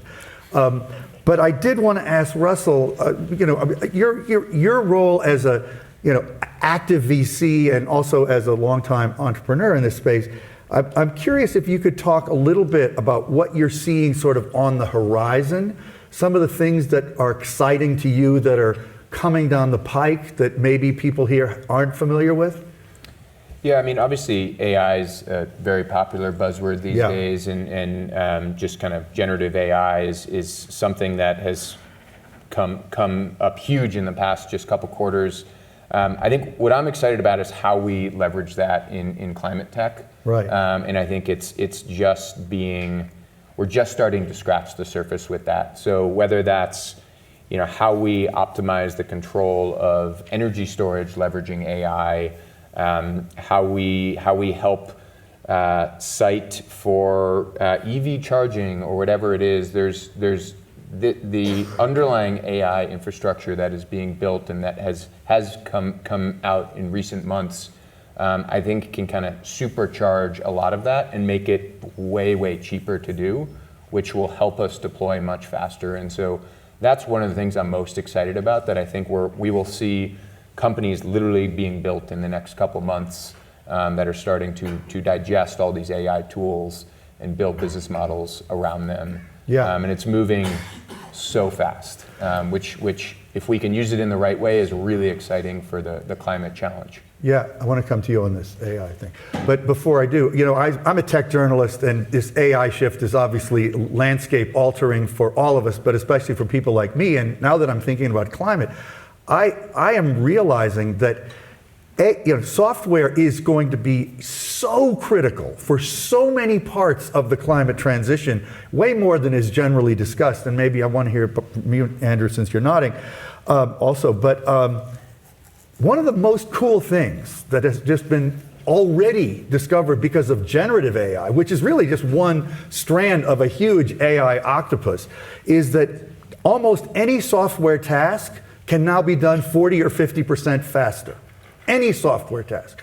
So if that's true and software is going to be critical in climate, that means we're going to be 40 or 50% faster getting the software we need for all these, changing the landscape of society. So anything on AI, I want to hear how you think about it in your work, and then maybe Andrew can chime in. I mean, I think we called it machine-based learning for a long time. I mean, it's really how do we take and add more intelligence to the system. I will also say, back to the EV charging question, we started an EV charger maintenance workforce training program in 2019. I love that you're doing those workforce things. And so we had a woman come volunteer from EV Connect, which is a EVSE network provider.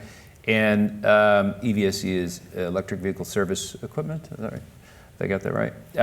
And it's basically chargers. And what we learned is that when an EV charger's down, it's 80% of the time it's a non-electrical issue. Often Wi-Fi connection, Yeah. the data logger's down, or a software issue or a firmware issue. It's just, and then this woman, Camille Terry, ended up founding a company called Charger Help. Her and her co-founder, Yvette Ellis, have built a workforce across the country in charger maintenance. We had Vice President Kamala Harris come to our campus a few weeks ago, and Camille got to pitch her company and to the Vice President, and Yvette got to introduce the Vice President to the crowd. But more importantly, they're building the workforce and the software to be able to deploy technicians to diagnose and fix chargers. So we get this charging infrastructure deployed. We don't want people to experience downtime. We don't want them to experience uptime, that it's flawless. So one of the things Andrew did was make sure 90% of uptime was part of the Inflation Reduction Act, and that we ensure that these chargers work and how we maintain them. Really? So there's a software aspect to the deployment of it. There's a software aspect to diagnosing what the problem is and how you're going to address it. Sometimes it could be something mechanical, but usually it's going to be a software type, IT type issue. So how can artificial intelligence play a role in predictive analytics? In diagnosing, and so you have preventative maintenance that is okay, well, these chargers really need a firmware upgrade. Let's not wait till they're down to then roll a truck Right. or a technician. And that's AI, a lot of that. Yeah, absolutely. So I think we'll see lots of ways that AI can be part of quickening the revolution. Just to build off of what Matt said on EVs and then going to AI, one of the things I would want to commend folks listening in, to think about is the experience on the stage is unparalleled.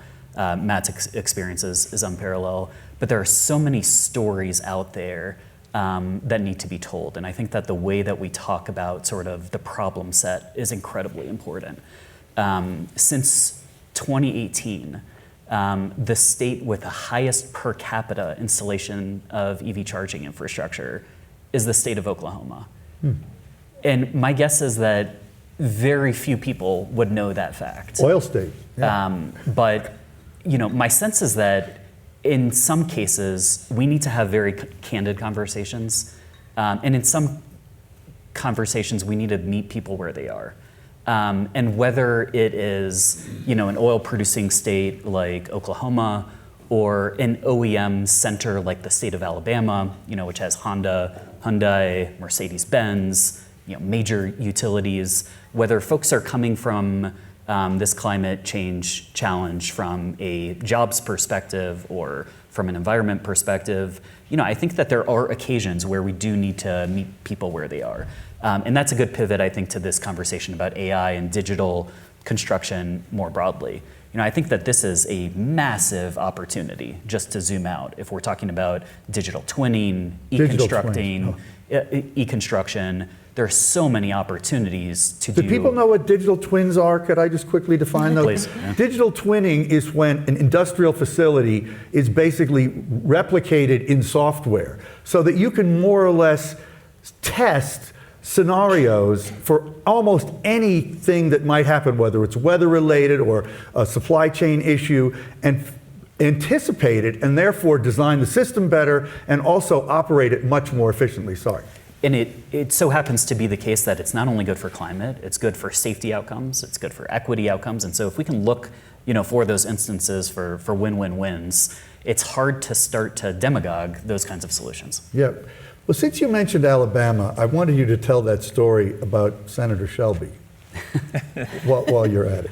While we're in the confidence of this audience. This live stream to the world. There are a lot of unheralded players in the development of, numerous provisions, and there were literally tens of thousands of stakeholders and folks who made the bipartisan infrastructure and Law and Inflation Reduction Act what it was. I think one of the anecdotes I was commenting on backstage is, sort of in the same realm of unheralded players. The members from Alabama were incredibly helpful in passing certain elements of the bipartisan infrastructure law. And I'll forego the particular member, but there was one member in particular who could have asked for, very difficult concessions, particularly when it came to EV charging infrastructure build out.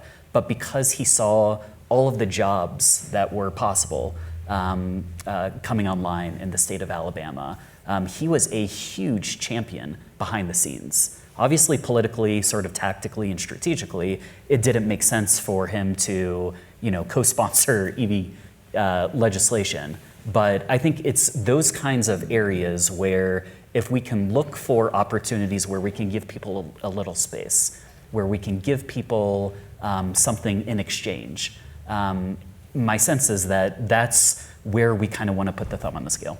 Well, that connects to what we were hearing about yesterday, the promise that sort of built into the geographic diversity of deployment in the IRA, and the question of whether that's really going to affect how some of these red state Congress people think about climate action.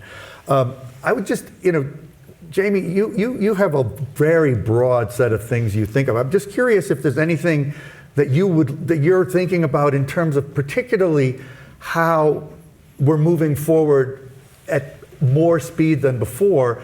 And it might even tie into what you're saying about the SEC, because you're so on top of that, just to share anything with this audience that we might need to know. Yeah, I know you asked about things that excite us or innovation. So I also wear a second hat, which is I'm on the advisory board of several venture funds.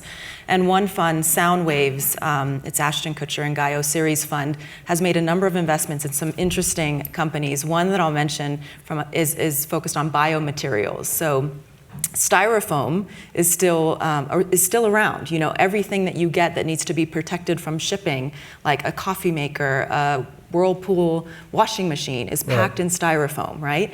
And that polystyrene goes straight to a landfill and sits there for thousands of years, right? And so one of the companies that we've invested in, Cruise Foam out of Santa Cruz, and they got this idea looking at surfboards and the foam in surfboards and said, how can we do this better? They're surfers.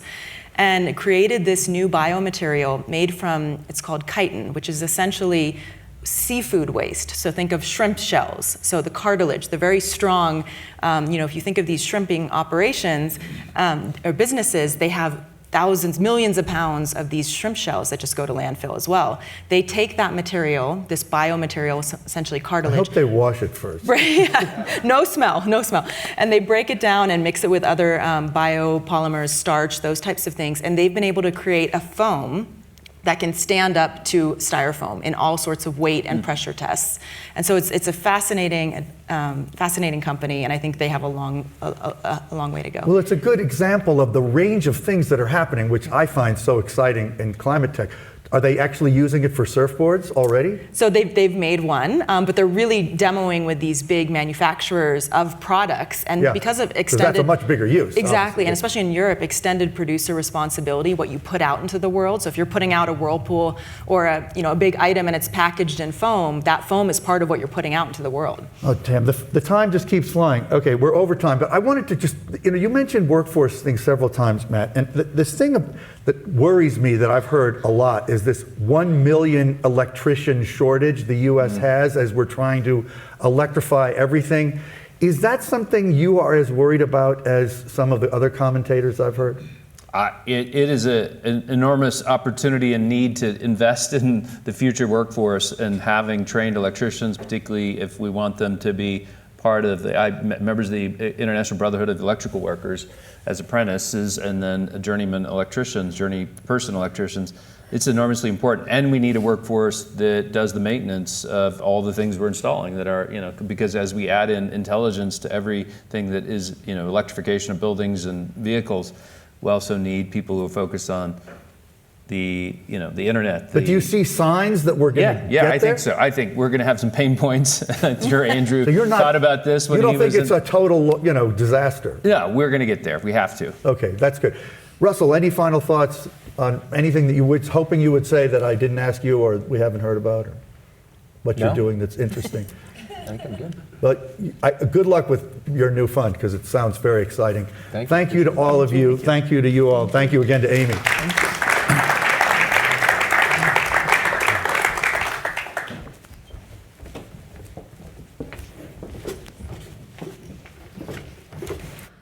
Thank you so much, you guys. That was such a rich conversation and incredible work you're all doing. Thank you for being with us. All right, so I have been given some feedback that this year we didn't have enough on nature, and I just can't believe this. Here I am, raised by a nature educator, grew up in the Jerry Pack while she was teaching us to love nature. It inspired my whole career, and they're right.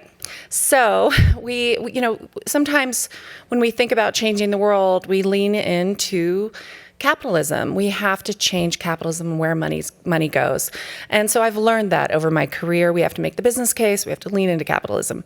I think I overcorrected my life from too little nature, too much capitalism. So this panel is going to get us a bit back on track, and at least one of them has already committed to work with us to really integrate nature next year, potentially having a whole day on it, because what you're going to hear is the innovation that is happening to catalyze the capital flows into protecting nature. What does that look like in a capitalist system? Do we value nature? How do we do so? How do we create livelihoods where nature is valued more alive than gone? So we have an incredible discussion for you today. Longtime leaders, scientists, political scientists. So David Banks, who's Chief Conservation Officer at the Nature Conservancy, is actually a trained political scientist as background. And then we have Agustin Silvani, who is the Chief Conservation Finance Lead at Conservation International, who has banking background. And we have Mike Coe from the Woodwell Climate Research Center. And Mike is a trained climate scientist. So we have a great mix of folks to talk about how all these pieces are coming together, and we're putting together the mega deals for nature. Please join me in welcoming them to the stage, along with Rhett Butler from Manga Bay.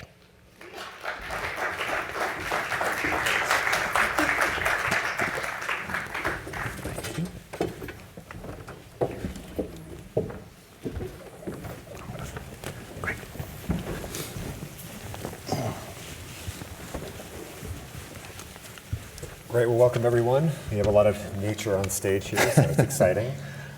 So there's been a lot of buzz the past couple of years about nature-based solutions. What does that mean for the big conservation groups in terms of deal flow? Are you getting overwhelmed by requests for partnerships? So what does it look like? So let's start with you, Agustin. Sure, and yeah, nature-based solutions, I think it's usually described in the context of climate, right? If you think of climate change and everything we've been talking about for these last couple of days, in terms of the solutions package, if you trace it back to the emissions, nature, natural systems, right now are responsible for about a third of total emissions. So that's deforestation, that's agriculture, that's a number of things that you would associate with it. And since it's sort of a third of the problem, it's also a third of the solution, right? But it goes way beyond that. So nature-based solutions are, how we get our fresh water, how we deal with, fresh air, all kinds of ways that nature help us live the way that we've lived for thousands of years, right? We've taken it for granted, but now that's becoming more quantifiable, more mature, and there's certainly a ton of interest behind that. So David, are you getting approached by people interested in nature-based solutions looking for opportunities in this space? Yeah, we get approached a lot, but we're always looking for more partners. I mean, the problem is that people are looking for quality projects. So we have both a supply issue as well as the need for more investors, more partners that engage in these projects that can help make them successful, and particularly partners that are interested in quality as well, because we need to raise the bar on that in order to continue to get support for these big deals going forward. And so Mike, you're kind of different from the other folks here, which is, you're more at a research policy institution. So what does this sort of surge in interest around nature-based solutions mean for you? Yeah, it's kind of a boom time for this, and like all booms, it's kind of messy, and it gets to the supply and demand. We want quality at both ends. And I think in some ways, things are moving so fast that it's not being, from a science point of view, we feel it's not at that level of quality it needs to be. And that gives us our opportunity, really. It's really it's spurred us to create an entire new initiative at our center to really try to inject science into both the supply and demand side so we can quantify or bring that level of integrity up on both the programs, the projects available to, products available, and what the buyer sees and can trust. And so, Augustine, you mentioned carbon as being the main focus, but is that changing? Like, is that evolving? Is there interest in biodiversity and other aspects of nature-based solutions yet, or is it still really mostly about carbon? I think, so carbon is sort of the tip of the iceberg, right? The more we learn about nature, the more we learn how much we depend on it. Carbon is the most sort of obvious and quantifiable, and it's a CO2 atom, right? So it's very concrete. Biodiversity is right behind it, and we just keep unlocking more and more of these kind of services that we need. So I think that will continue. But to some degree, this kind of interest is kind of the world waking up to what a lot of us in this room have been saying for a long time, right? Telling corporates, telling governments, people need nature, society needs nature, and now they've finally sort of woken up to the fact and said, okay, we get it. So what do we do, right? Where do we deploy our capital? What should I do? What should I invest in? And I think that's what we're struggling with to some degree as a sector is people, people get it. And it's then turning the sort of interest into investable opportunities. But yeah, carbon is by far right now the biggest, and it's still small. So it's about a $2 billion market if we're talking about the voluntary carbon markets. We think that's going to grow to around 30 billion or so by 2030. It's still modest. I mean, that's the frozen pizza market in the U.S., right? So it's not, it's not nowhere near some of these much bigger markets. But it's way, it's incredibly significant because conservation has been chronically underfunded for a long time. And so would that be the same for you? You're seeing mostly carbon, but some other areas are getting built out as well? Yeah, carbon is really growing, but we're seeing it in other areas. I think there's probably two different areas we're working. One is in the regenerative agriculture space, and a great example of this is the work we're doing in India, where about a third of the air pollution in Delhi, one of the most polluted, if not the most polluted cities on Earth, comes from crop residue burning for rice and wheat in Punjab, which doesn't need to happen. You can do no-till farming there and improve soil health, improve productivity, reduce costs, and reduce the leading cause of death in Delhi. All in the same way. And we're getting investors that are really interested in this type of regenerative agriculture as a way to help people and produce profits. So Mike, you work in the Amazon primarily, and fire is obviously a big issue there, as is carbon, but then there's also the whole water element. And so, what is your institution kind of looking at there in terms of opportunities and around nature-based solutions in the Amazon? So it gets to the other ecosystem services. One we're hearing people talk quite a bit about biodiversity, trying to quantify it. The second one, the big one, is climate regulation.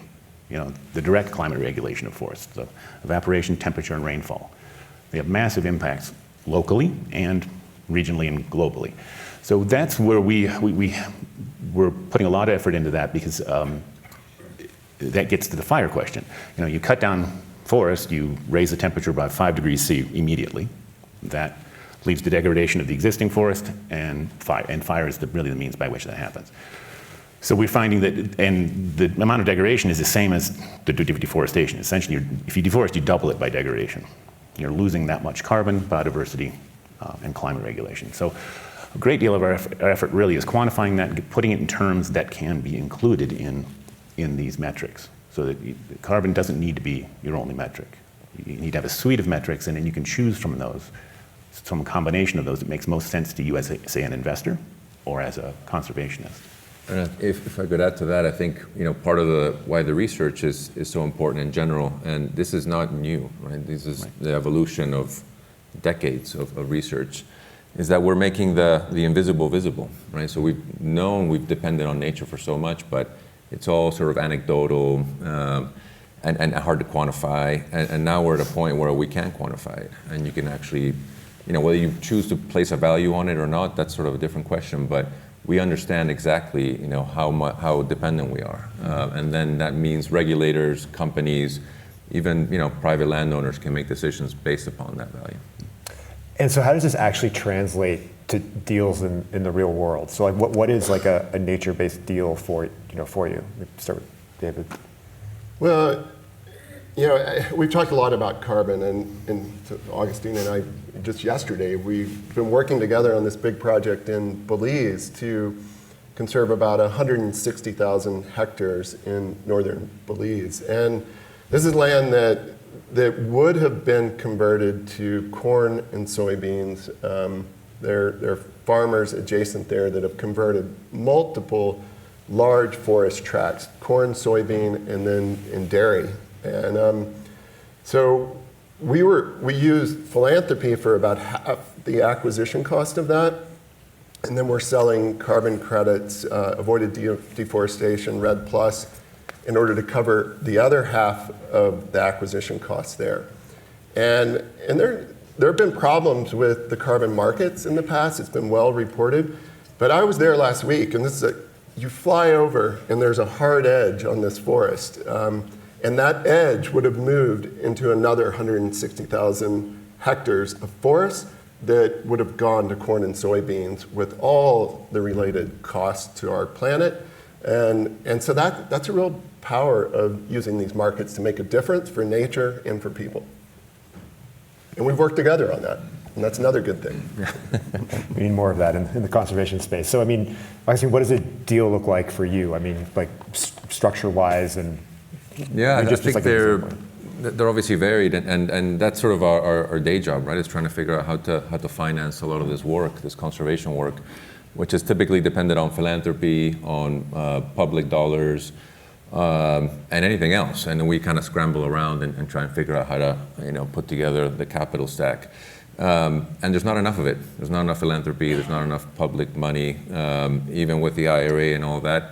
Really, globally, fiscally speaking, economies are strapped, right? They're very stretched. So what this enables the nature-based sort of economy, and carbon being the main engine of it right now, but it enables things to happen that wouldn't otherwise happen. So the project in Belize is a prime example, but there's other things happening that we have nothing to do with. There's entrepreneurs kind of creating new companies to restore lands in the Amazon, right?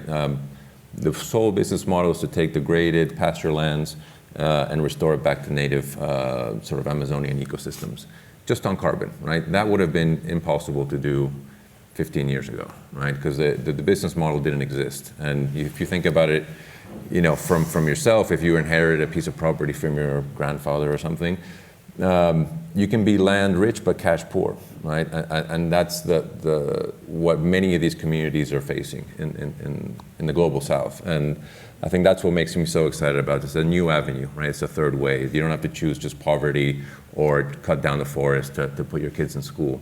This is sort of a third way. And yeah, it's messy, it's early days, but I think it has huge potential. Yeah, so you mentioned finance. Is that the main obstacle for making progress on in this space, or are there other things that are really holding back from getting to scale?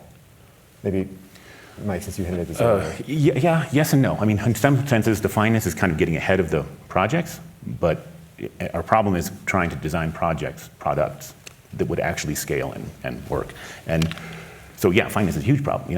What I see interest in Brazil in particular, is reforestation projects on private properties. And it might be they buy the property and reforest, or they are trying to contract with people. And that's great, but what we really need to see is projects that are viable to scale, that protect existing forest. Because that's the best bang for your buck. And so that's what we've been spending a lot of time on, and through philanthropic means, we've been able to test, we pay large farmers not to deforest land they could legally deforest. So we basically just rent their land. And that's potentially scalable. If you can, get large-scale financing, you could just pay people not to deforest. And what we find is they love that. It turns out they love it. So zero risk, money comes in the door. Small farmers is a little trickier, but it's the same sort of thing. How can you get technical support to them to increase their well-being to the point where they don't, and not deforest, and also reforest? These little farms, you can get a couple hectares of reforestation, you get a couple hectares of set-asides. There's 600,000 farms in Pará. That makes a difference. So those are the kinds of things that we're really trying to work on, is can we get this to conservation of protecting existing forests. I think that's what sometimes people don't fully understand is that, like deforestation is always pictured as the bad guys going in there and cutting down the forest. It's actually a lot of work to deforest, right? So if you're doing it for a reason, and you're putting a lot of money and effort into it. And you don't have to do it, right? If there's an alternative, most farmers will pick the other alternative if they receive income commensurate with what they would have achieved otherwise. So, yeah, I think that's sort of new business models and figuring out how do we conserve what we have. You're absolutely right. You're never going to regrow an old growth forest, right? We're not going to be here 2,000 years from now. So, I think figuring that out, how do we conserve what we have while we figure out the messiness, that's sort of where we're in. And are there certain, I guess, preconditions or enabling conditions you look for sort of in a geography or around a certain ecosystem or jurisdiction which make a project potentially more attractive versus like what are like some red flags for you as you can look in this space? Maybe David? Yeah, for the Nature Conservancies, we're guided by mission first and values, and so we have a very rigorous process to identify lands and waters that are important for biodiversity and carbon, and we do a lot of mapping and analysis to figure that out. And so that's the first cut is this land or water important? Does it contribute to our mission? Does it help us address the biodiversity or climate crisis? And then there's other things like a willing partner to engage with us. We're working very closely with indigenous and local communities and engage them up front, and we use a free, prior, and informed consent process to engage local communities. And that becomes really important in terms of not just making sure we're doing things that they're supportive of, but that they want. And then there's other things, just the ability to finance it. And we'll do a little bit of feasibility study ahead of time to see if that can work. And then government engagement. Yeah. Do you have other things? No, that's right. And I think it's a multi-layered sort of approach. Some of it will be relevant to any project, right? Do you have a trusted counterpart? Is it a legal system? Is there, anything that where you're trying to build a windmill or conserve a forest? A lot of the sort of legal and other aspects will be similar. But when you're focusing on, you have scarce dollars, where do you deploy them? You have to prioritize, right? And for us, we have our own framework of how to prioritize, but it's that overlay between biodiversity and people and that intersection. And increasingly now is this concept of irrecoverable carbon, right? So there's some places in the world that have carbon that has been stored over thousands of years. Think of peat, lands in Indonesia or Canada or wherever. That takes thousands and millions of years to collect. So there's no way to restore that ecosystem in any human relevant sort of time frame, right? So if you're thinking what needs to be conserved first, it's that stuff, right? Let's make sure we don't lose that, because you can't put it back. So that's sort of some of the framing that we use to prioritize. And I would just add, we use the same, plus when you're working with landowners in Brazil, it's also, are they behaving legally and ethically? You have to do the background check to make sure that they haven't broken laws along the way. And that is really important, because you have to weed out quite a few farms that way. So how does it work? I mean, so if there's a landowner in Brazil, and do they approach you or do you approach them? Initially, we approach them. It's the same. You're going out there and you're looking for partners, especially when you think about the large farmers and we're trying to rent their land. Very suspicious of the entire idea. But we did surveys with them. We talked to them. After a while, we gained trust, and a few joined, and it was wonderful. And now they come to us. Now, basically, we have far more people wanting to be part of the program than we have the money to do, and that's great. It shows there's a sense of permanence, right? If we could get this to scale, I think you've got additionality for sure, because they're not going to deforest it, which they would have legally, and you've got permanence in the sense that they love money coming in without. Yeah, and so what about from the other side? If I'm, say, like a wealthy individual and I want to get involved in this space, I mean, how do I go about doing that? You contact. You can give me a call. Just give us a call. It depends on your motivation, right? If you see it as a way of just having more impact, there's lots of good organizations out there that you can support. If you see it as an investment opportunity, it's obviously a nascent market, but there's opportunities to invest. Or if you want to help others or get involved, and there's certainly a lot. A lot of our work is working with local communities, indigenous communities, and helping them access markets. They're not our projects; they're their projects. But there's that need for fair intermediation, essentially. So yeah, it sort of depends on your motivation, but it's to some degree, it's buyer beware. So due diligence, figure out. There's a lot of new actors in the space, which is great. But there's some organizations that have been in it for a long time. So TNC, CI, Woodwell, this is what we do, right? This is our mission. And do your due diligence, I guess. Yeah, so you mentioned beneficiaries, and sort of in the REDD Plus space, which is around forest carbon.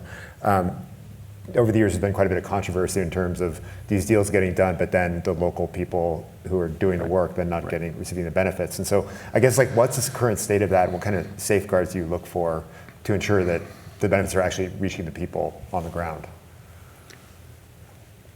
Yeah, that is the number one problem. Especially so for example, in the state of Pará, we're working with small farms. These are, these people need a lot of help. They've been put out in a situation where they're just trying to make a living.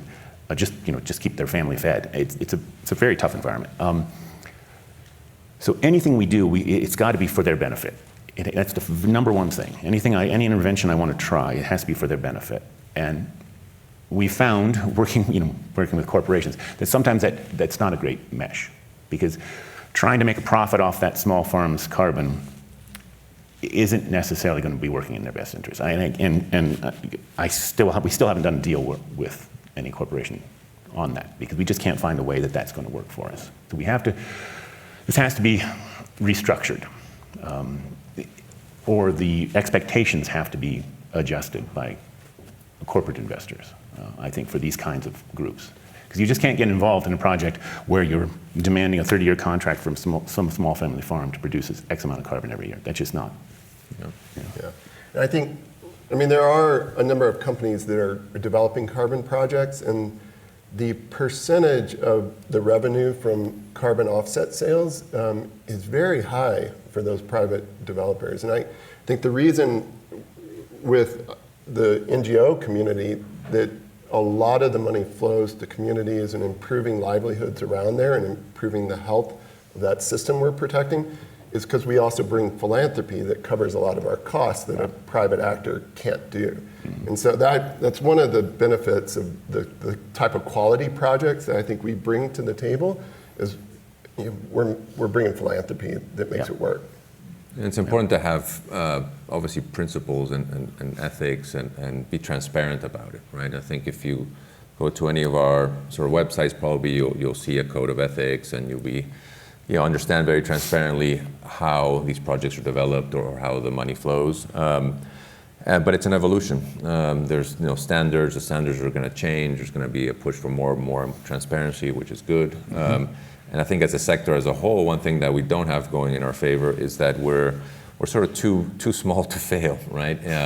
There's going to be bad actors, and there's going to be failures, and everybody will point to that one failure as somehow that's the sector as a whole, right? Yes. So we have to change that mentality, and obviously we want to minimize the amount of failure, but understand these are human endeavors, so we're going to have failures, right? And we have to be okay with that as long as we see continuing progress.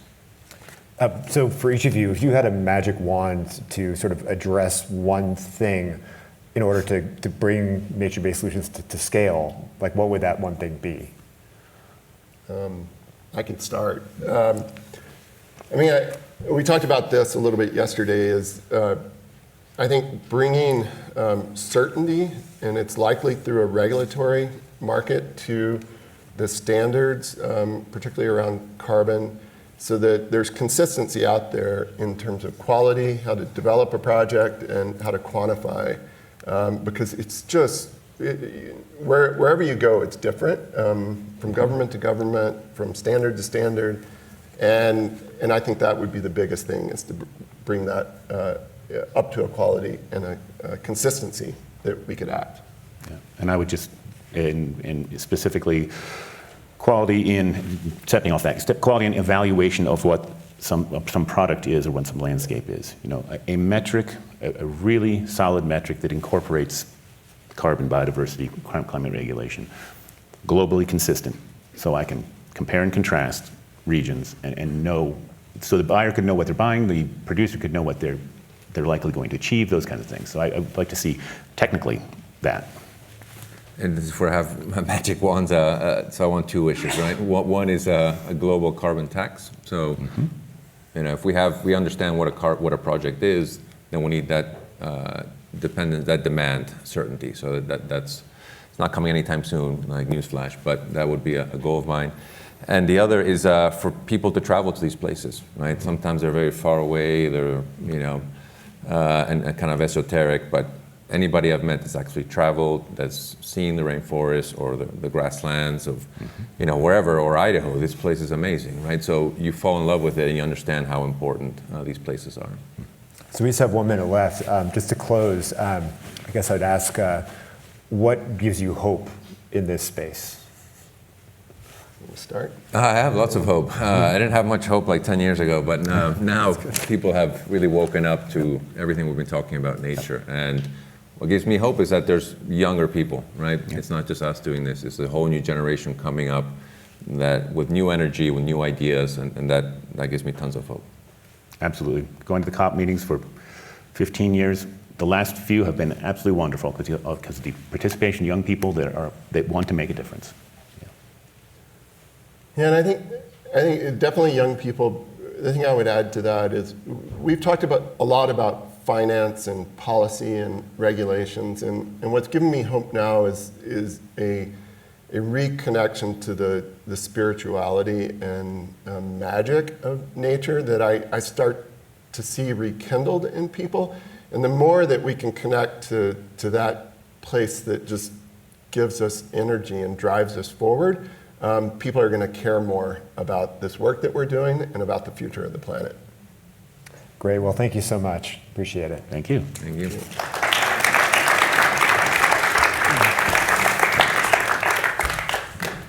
Thank you so much for adding that to our discussion today, and I can't wait to have more next year. And thank you for what you guys all do every day, year-round for nature. So the next discussion is going to be pretty fun. It's about catalytic communication to accelerate action on climate. We have some familiar faces from the last 3 days. We have Jeff Goodell, author, Guggenheim Fellow, and contributing writer, Rolling Stone, who helped start us off with The Heat Can Kill You First. And now we're going to talk about some of those solutions for engaging the public. So Jeff, please come on up. Peter Horton, director, writer, and producer of New Amsterdam, Grey's Anatomy, and an actor in 30-something, has been in this industry for years. How do you engage people, inspire people, activate them? And a longtime environmentalist who was actually featured in the film Who Killed the Electric Car, when his electric car was taken back, which he loved. Jill Tidman, executive director, the Redford Center, who we heard from earlier this week, doing groundbreaking documentaries for impact on climate and environmental issues. And Lisa Friedman, climate reporter, New York Times, back to the stage to be interviewed again, and moderated by Bill Weir, chief climate correspondent from CNN. Thank you so much, you guys. Please join us. Thanks. Thank you, Amy. Hello again, everybody. So, human beings in the last blink of Earth time have gone from this insignificant species of hunter-gatherers to the most powerful force in the known universe. Is it because we have opposable thumbs? Chimpanzees have those. Is it because we work together? Well, wolves and orcas work together, but they haven't sent a rover to Mars yet. I argue that the whole reason we have transformed this little blue marble is the stories we tell each other. The stories that create our wants and our needs and make it okay in this society to do one thing or not okay over here to do everything. And these folks are master storytellers. I think the solution to our problems always starts with how we talk about it, how we think about it.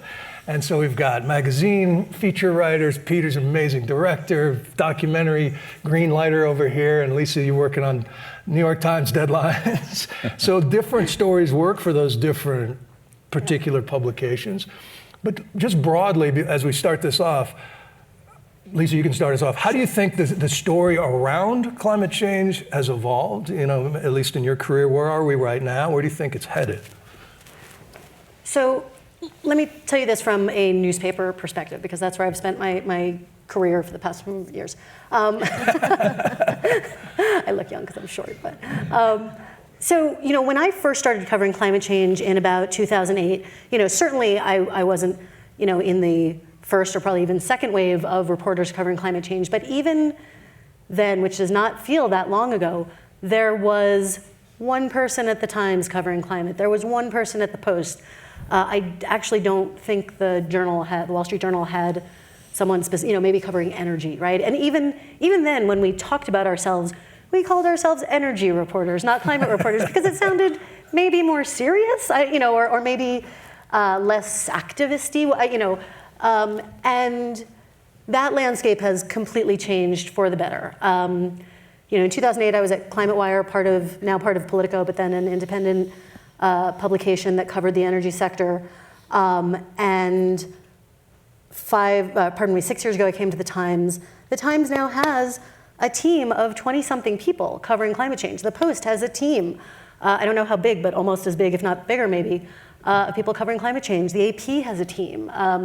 Reuters and Bloomberg have teams. And so it's getting, certainly in volume, it's getting more attention than it ever had. We can talk down the road about the quality and what's good and bad and could use work in that attention, but I think the positive thing to start out with is that editors take it seriously. They're building up their teams, and they're integrating it into how they tell stories in the larger part of the paper. We are always sort of called on at the Times on the climate team, how do we make this other story, which is not necessarily a climate story, but has climate aspects, smarter, stronger, better. And I see it happening, I don't know the TV world as well, but I see it happening, certainly at CNN, elsewhere, and I think that's great. I think we've reached a tipping point now where, in 2000, I guess around 5 or 6, whenever Gore and the IPCC won the Nobel Prize and Inconvenient Truth was all the buzz, I was at ABC News at the time, and for Earth Day, we did a 2-hour special in prime time in which there was a live reporter on every continent. I was underwater on the Great Barrier Reef. Diane Sawyer was anchoring in Times Square. We turned the lights off in Times Square. I thought, we've really passed a tipping point here. And then Bear Stearns crashed, and Barack Obama went all in on healthcare, and here we are. So, but I think now you're not considered a complete kook if you walk in and say, this is a climate story. Yeah. That doesn't necessarily fit. 1000%. But Jill and Peter, I'm interested in the appetite now for streamers or distributors of your work. Robert Redford was an early sort of environmental filmmaker. What's the appetite now? What works for you guys, and what gets the most play? Yeah, so our approach is really looking for stories that make the issues resonant at a very personal kind of day-to-day level. And we see a great need and desire in community for these stories, people wanting to see how other people are handling the issues and making progress. I would say Hollywood, and love to hear Peter's thoughts on this, is still trying to find their way in, because oftentimes, at least in the doc space, these aren't big money makers, they're going for a different impact metric.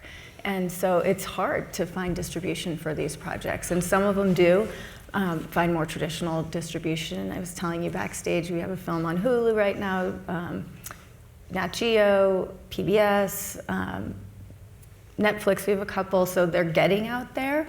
But the real value, I think, is the sort of more local, community-based conversations that need to be happening so we can learn from each other and so that we can understand how these issues are really resonant. And as you were just saying, Lisa, not isolated into just the issue of climate. They all have so many other fingers out into ways that these issues are impacting day-to-day lives for people, and particularly people that are being most impacted by the issues, that are often the ones who are also closest to the solutions and in action on it. And so those are the stories we look for. Yeah. Peter, what are you looking for when you decide to get behind a project? Is it the character? Is it the story? Is it the most impact? it's what they'll make. It's interesting. I've been sitting here thinking all week, watching everybody, listening to everybody talk about how acute this problem is, how urgent it is. And I think we in the fictional space are at a disadvantage to, frankly, all of you, including you, in that you guys have a superpower, which is truth. Now, even though that's under assault right now. But you guys can discover a story, and it's because it's true, it has impact. Whether Watergate or a senator who's created his own backstory that's not true, or whatever it is, or oil spill, whatever. You guys can say this is what's really going on there, and everyone responds to it, and it can have a pretty immediate effect. We on the other side, I don't mean to make sides here, but in the fictional space, we have to rely on emotion. There's Russell Banks describes storytelling as a dog knows exactly what it means to be a dog. Even a monkey knows what it means to be a monkey, but human beings need to be reminded of what it means to be human. And that's kind of what we have to do. We have to kind of, prick the ineffable. We have to kind of find that place in all of us that we know is there, but it's hard to articulate, and that's what storytelling and art can do. But that only moves us temporarily. Ours takes a long time. When I was on a series called 30-something before most of you were born, where we did the very first scene with two men in bed together on television. And ABC at the time was like, this is not going to happen. You are not going to put this on our network. And in the scene, they actually kissed. They were supposed to kiss. And the final conversation we had with the executive was, two men will never kiss on ABC, and slammed the phone down. Cut to gay marriage gets introduced. Now that happened over time. And I think we played a part in it because we brought what was traditionally on the fringe into our living rooms, and just to the point where there were not only characters who were gay, but the story wasn't about them being gay. It became normalized in a way that I think helped. Absolutely. I got a cousin like Ellen. I don't want my cousin to go to hell. It absolutely That's changed exactly the right. Yeah. And I think, but the problem is it took like 30 years for that to really be implemented. So we're trying our best. I just did this hospital show in New Amsterdam for 5 years, where we used the hospital genre to talk about every single social ill out there, to the point where they canceled us. But we just don't have the immediate impact that you guys do. And we keep trying. We keep trying to come up with stories that are going to have impact, because emotion is what moves people. Yeah. But it just takes longer than I think we have. So we'll keep. I was raised on Horton Hears a Who, which is the story of. You probably know it, but it's about Whoville, and the kangaroos are about to put the Whoville flour into the oil. And all the people in Whoville are shouting except one little girl. And the mayor finally finds that one little girl, and she starts shouting, and the kangaroos hear, and they're saved. So I believe in everybody doing everything they can in this situation. But I think you guys are in a better position to really affect the need to change. Jeff, I'm interested in your thoughts on this. The challenge, just as from a storytelling point of view, is there's no satisfying season finale to climate change. There's no redemptive, tidy way to ride off into the sunset together. It's a never-ending, constant struggle. How do you decide what ride to take your readers on, and how much hope, how to balance? You've got a new book coming out. We were talking at breakfast about heat. And death. And it's in the title, The Heat Will Kill You First. And life. And I've read the first few chapters, and I can absolutely say it's really good. It's really good. But you have to balance how much, sort of dire, grim reality the book buying public wants right now, right? Right. Which I have no clue about. But I do, I think we were talking earlier, I do think that the storytelling about climate now is stuck in this sort of binary of doomerism or hope and solutions, and somehow we have to figure out ways to tell stories that really talk about the reality of what we're facing and the scale of what we're facing, and at the same time motivate and give people, I mean, I hate the word hope, but inspire people, because that is what ultimately we're talking about. I love that you brought up Russell Banks. I didn't know that you knew Russell. He was a great friend of mine. Oh, really? Yeah, he just died. He's a novelist. Amazing And novelist. I remember once he told me, "I write to battle evil."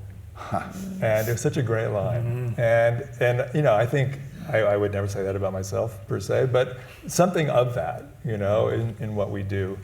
But I think just one thing that's really changed for me, and just in the climate space, is 20 years ago when I first started writing about climate, I interviewed Al Gore.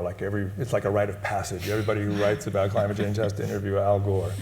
And I did. And he said that everybody who cares about climate has an oh shit moment when they oh shit, I understand what's at stake now, right? And so I think, consciously or not, I spent a lot of time in my career trying to create oh shit moments for people, right? To communicate to my readers, to people, about what's at stake. With the faith, the idea that if I could create an oh shit moment for enough people, there would be a transformation, right? And I no longer believe that.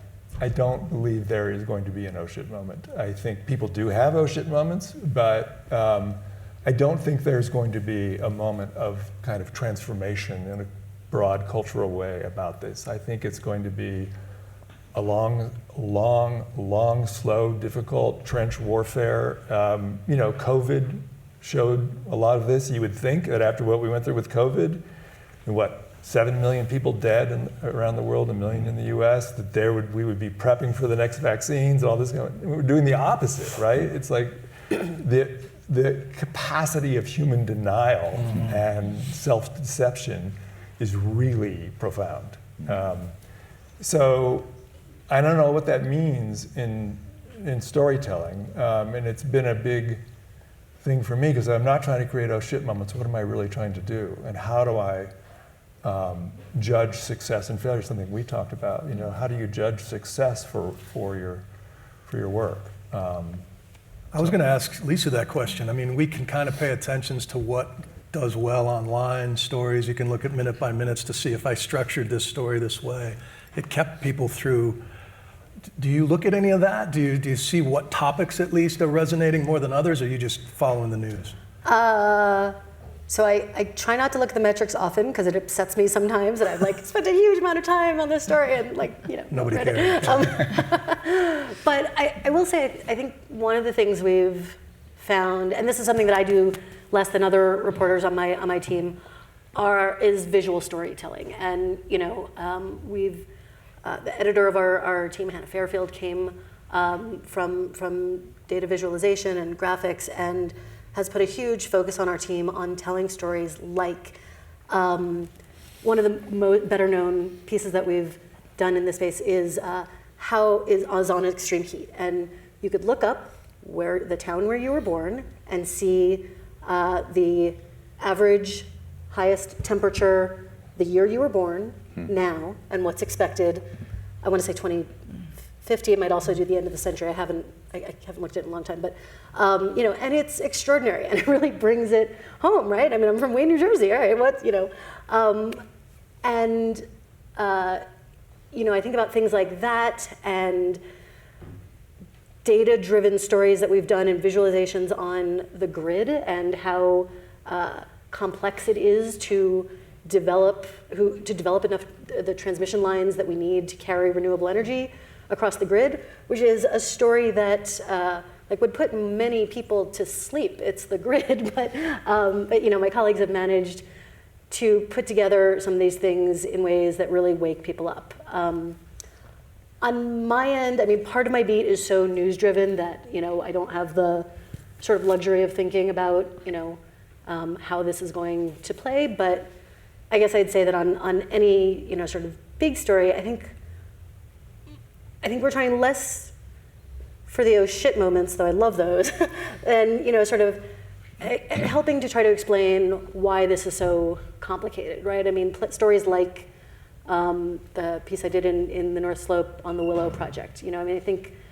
really tried to get into why this isn't quite as easy as saying no more fossil fuel development. What else is going to be in these communities when we say this? And hopefully sort of open some room for thought on how to do the next projects better. I just want to respond to one thing you said, which is I think a slightly perverted source of hope, which is that the human mind tends to preference experience over analysis. And I think one of the things that's bringing people to their oh shit moments is experience. Right. Yeah. Right. And it's because climate change is no longer an existential thought, it's here. Right. And having, I think, books like yours there to meet that moment is really, really helpful. Yeah. I hope so. It's hopeful. But you're right, we have the human capacity to normalize the horrible, That's right. in a way that it's the same instinct that makes you 5 minutes after getting this out of the box going, oh, I can't wait till the next version comes out. Right. Or the same thing that makes you go, when I was a kid, this beach was covered in starfish. Wonder what happened. I guess that's anyway, yeah, and then your kid will never know what that forest might have sounded like before. We actually just serendipitously, I came from a project from Tennessee before coming here that Peter's producing. It's a film from Peter Bick at Arizona State called Roots So Deep You Can See the Devil Down There. And it's a 4-part documentary series about regenerative agriculture, basically finding farmers that are neighbors. One who grazes his cattle the traditional American way, which is to let them eat everything until your soil is dead and you bomb it with pesticides and fertilizers. And over here, amp grazers, a sort of adaptive multi-paddock where you're trying to mimic the buffalo migration, which built the great 12 feet of soil across the Midwest. And it's just a kind of a life hack, and they set out to prove that it's better for water, it's better for soil, it brings back birds you didn't know that were in your ecosystem, it's less work, it's more money, it's like advantageous on every way, but then there's the psychological challenge of how do you convince this old-time farmer to change his ways and make him reconsider that the way Grandpa did it was screwing up everything we hold dear. It's really a hard leap. So it's a fascinating project. I was happy to help shine some light on it. So helpful that you're doing that, by the way. Yeah. It really, really is, because that's one of the hardest things right now is getting attention. Right. Because there's so many sources of exactly. distraction. Right. And having you there and having you talk about it is, that's another position you hold.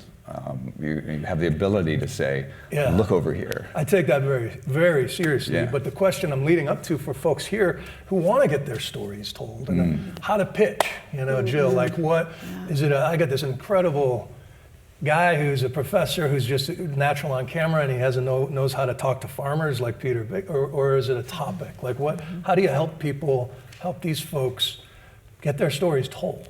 Yeah, well, we have a very specific filter that we use, which is really impact focused. So we always look for stories that have the potential to make change on the ground. And it looks so many different ways. It just depends on the opportunity that the story presents. But we also look for, as Jeff and I were saying, the solutions, opportunities for people to see what they can do.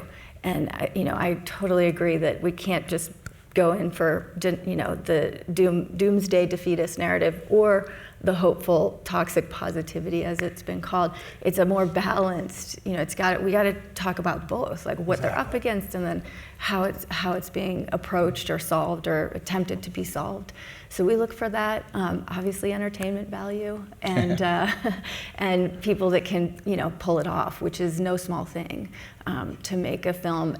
Which is usually part one, and then to work on the impact campaign or strategy, which is a part two and needs also resource and support, and that's where the distribution comes in. So you measure that success based on way more than where it ranks in Netflix. It's what's it doing in that particular region of Fishers or whatever. Yeah. Exactly. Yeah. We have an impact methodology that is evolving as we're getting more projects in that are showing us other opportunities for things like connecting movements, upward mobility for the folks in the film, really trying to make sure that whoever the story is about has agency in how it's being told, so we screen for that as well.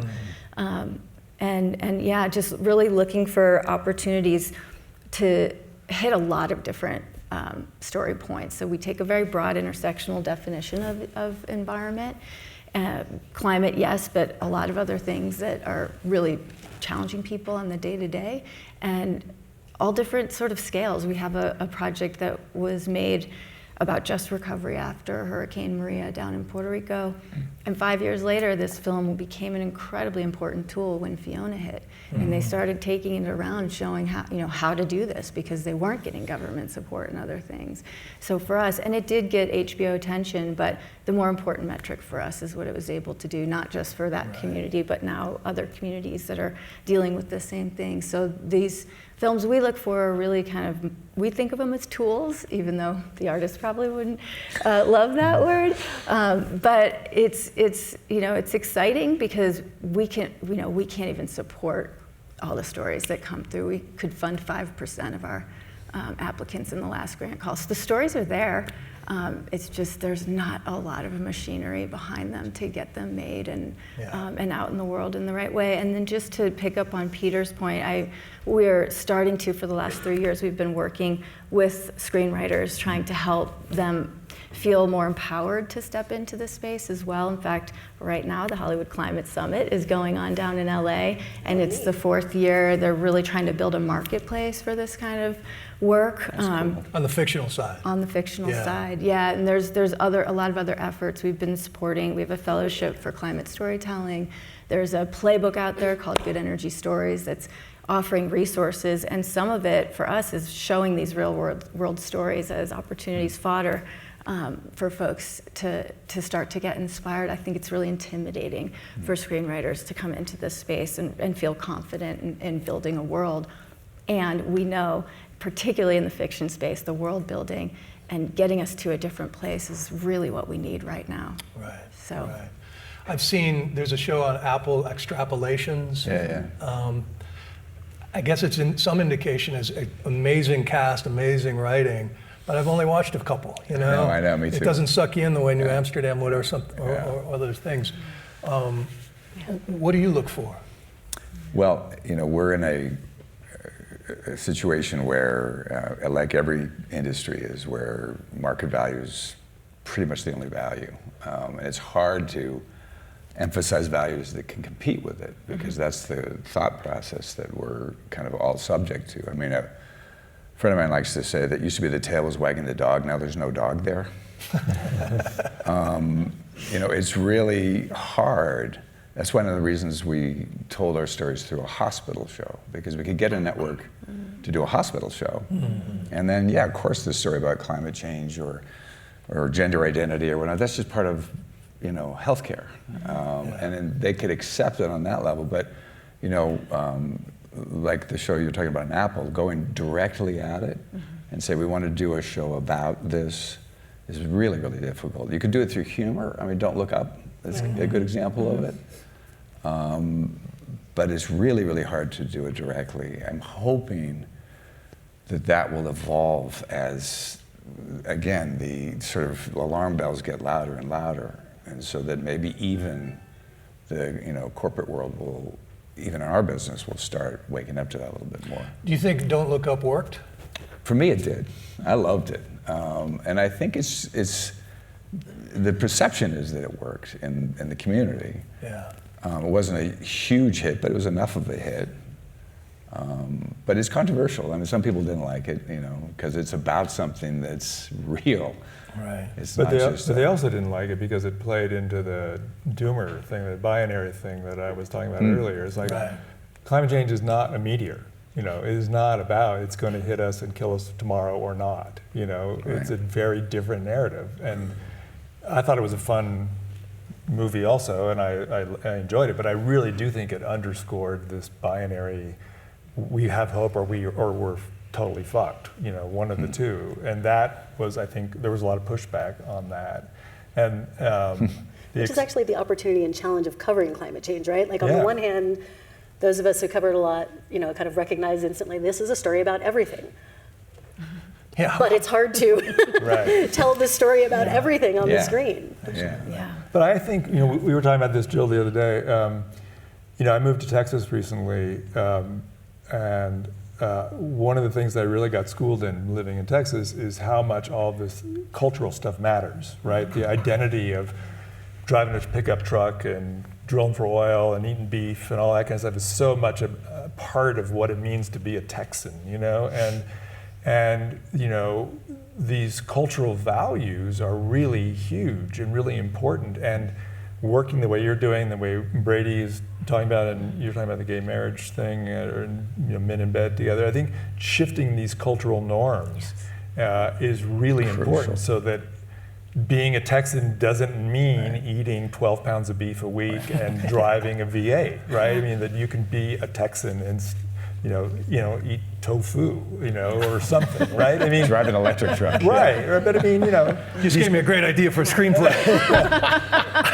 Exactly. There we go. Yeah, great comedy, right? But I think that's, and in the storytelling thing, we weren't talking about that. The story, I mean, us journalists and stuff, even 5 years ago, the cultural part of it. We were, at least I was very focused on the science part of it, on the data part of it, which is all still really, really important, no question. But I think it's becoming very clear that these cultural aspects that's a are really good hugely important. I don't think you can fix climate change without cultural changes Yeah, yeah. of some sort. You got to start with the human stories, right? Yeah. And I was reminded of that by Ian, a professor from Stanford, who at one of my earlier talks, I had thrown out the idea that the earth I grew up in is gone now, and you have to go through the 5 stages of grief to accept how to build a better one.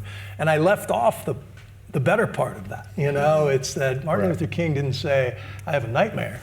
He said, I have a dream. We know the nightmare. We're living the nightmare. The dream is, wow, imagine a world where you can plug your house into your truck, or all the practical gee whiz stuff, right, that made us exciting for the year 2100. We can still tap into that, I think, as storytellers. Can I offer a different type of communication? Yes. This comes with a very brief story. Years ago, I was moderating a panel at the French embassy, so I brought my mom, because it was fancy. And she had a question.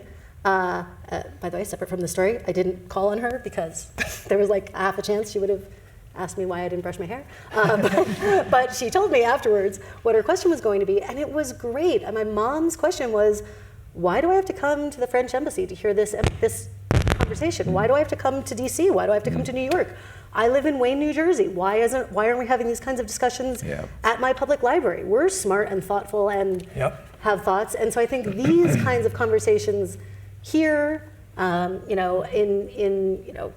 with Elks Lodges, with groups in your hometowns, are every bit as important as the conversations and the stories that we are telling as writers. I remember when I would age myself a little, not that that's a secret, but in the 60s, during the Vietnam War, I lived in Marin County, and Berkeley was doing its thing. And they used to send students over, because the community I lived in was fairly conservative. But they'd send students over to sit down in our living rooms and talk about our differences, and it was really effective. And I think that's the kind of thing. It's a great idea. It's a great idea. Yeah. No, I think there was a Yale climate communications thing that said something like, for people who really care about it, less than 40% talk about it. You don't want to be the turd in the punch bowl, right? So if you want to do something, talk about it. Normalize it. Take us to the next level. Yeah. I could talk to you guys. We blew way past my rap, but I could talk to you guys all weekend. But big hand for our guests up here.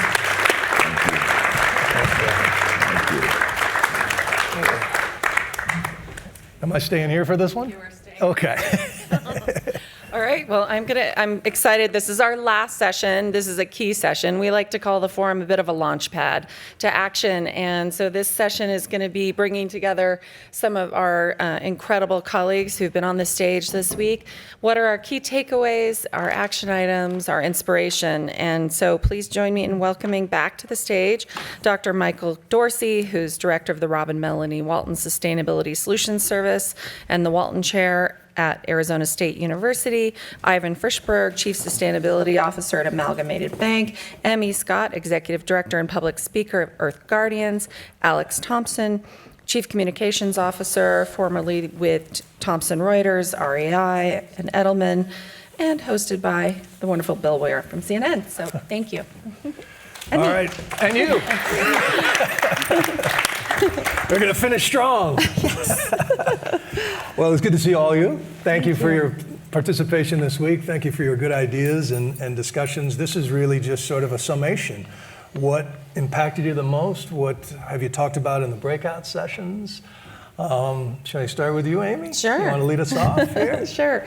I would just say that as the host and founder of this, the intentions, what I set for this, we're leveraging 30 years of work across many sectors, government, philanthropy, investment, et cetera, business, to bring together the people who have informed and inspired me most over the years to uplift the most promising solutions and opportunities for impact as quickly as possible.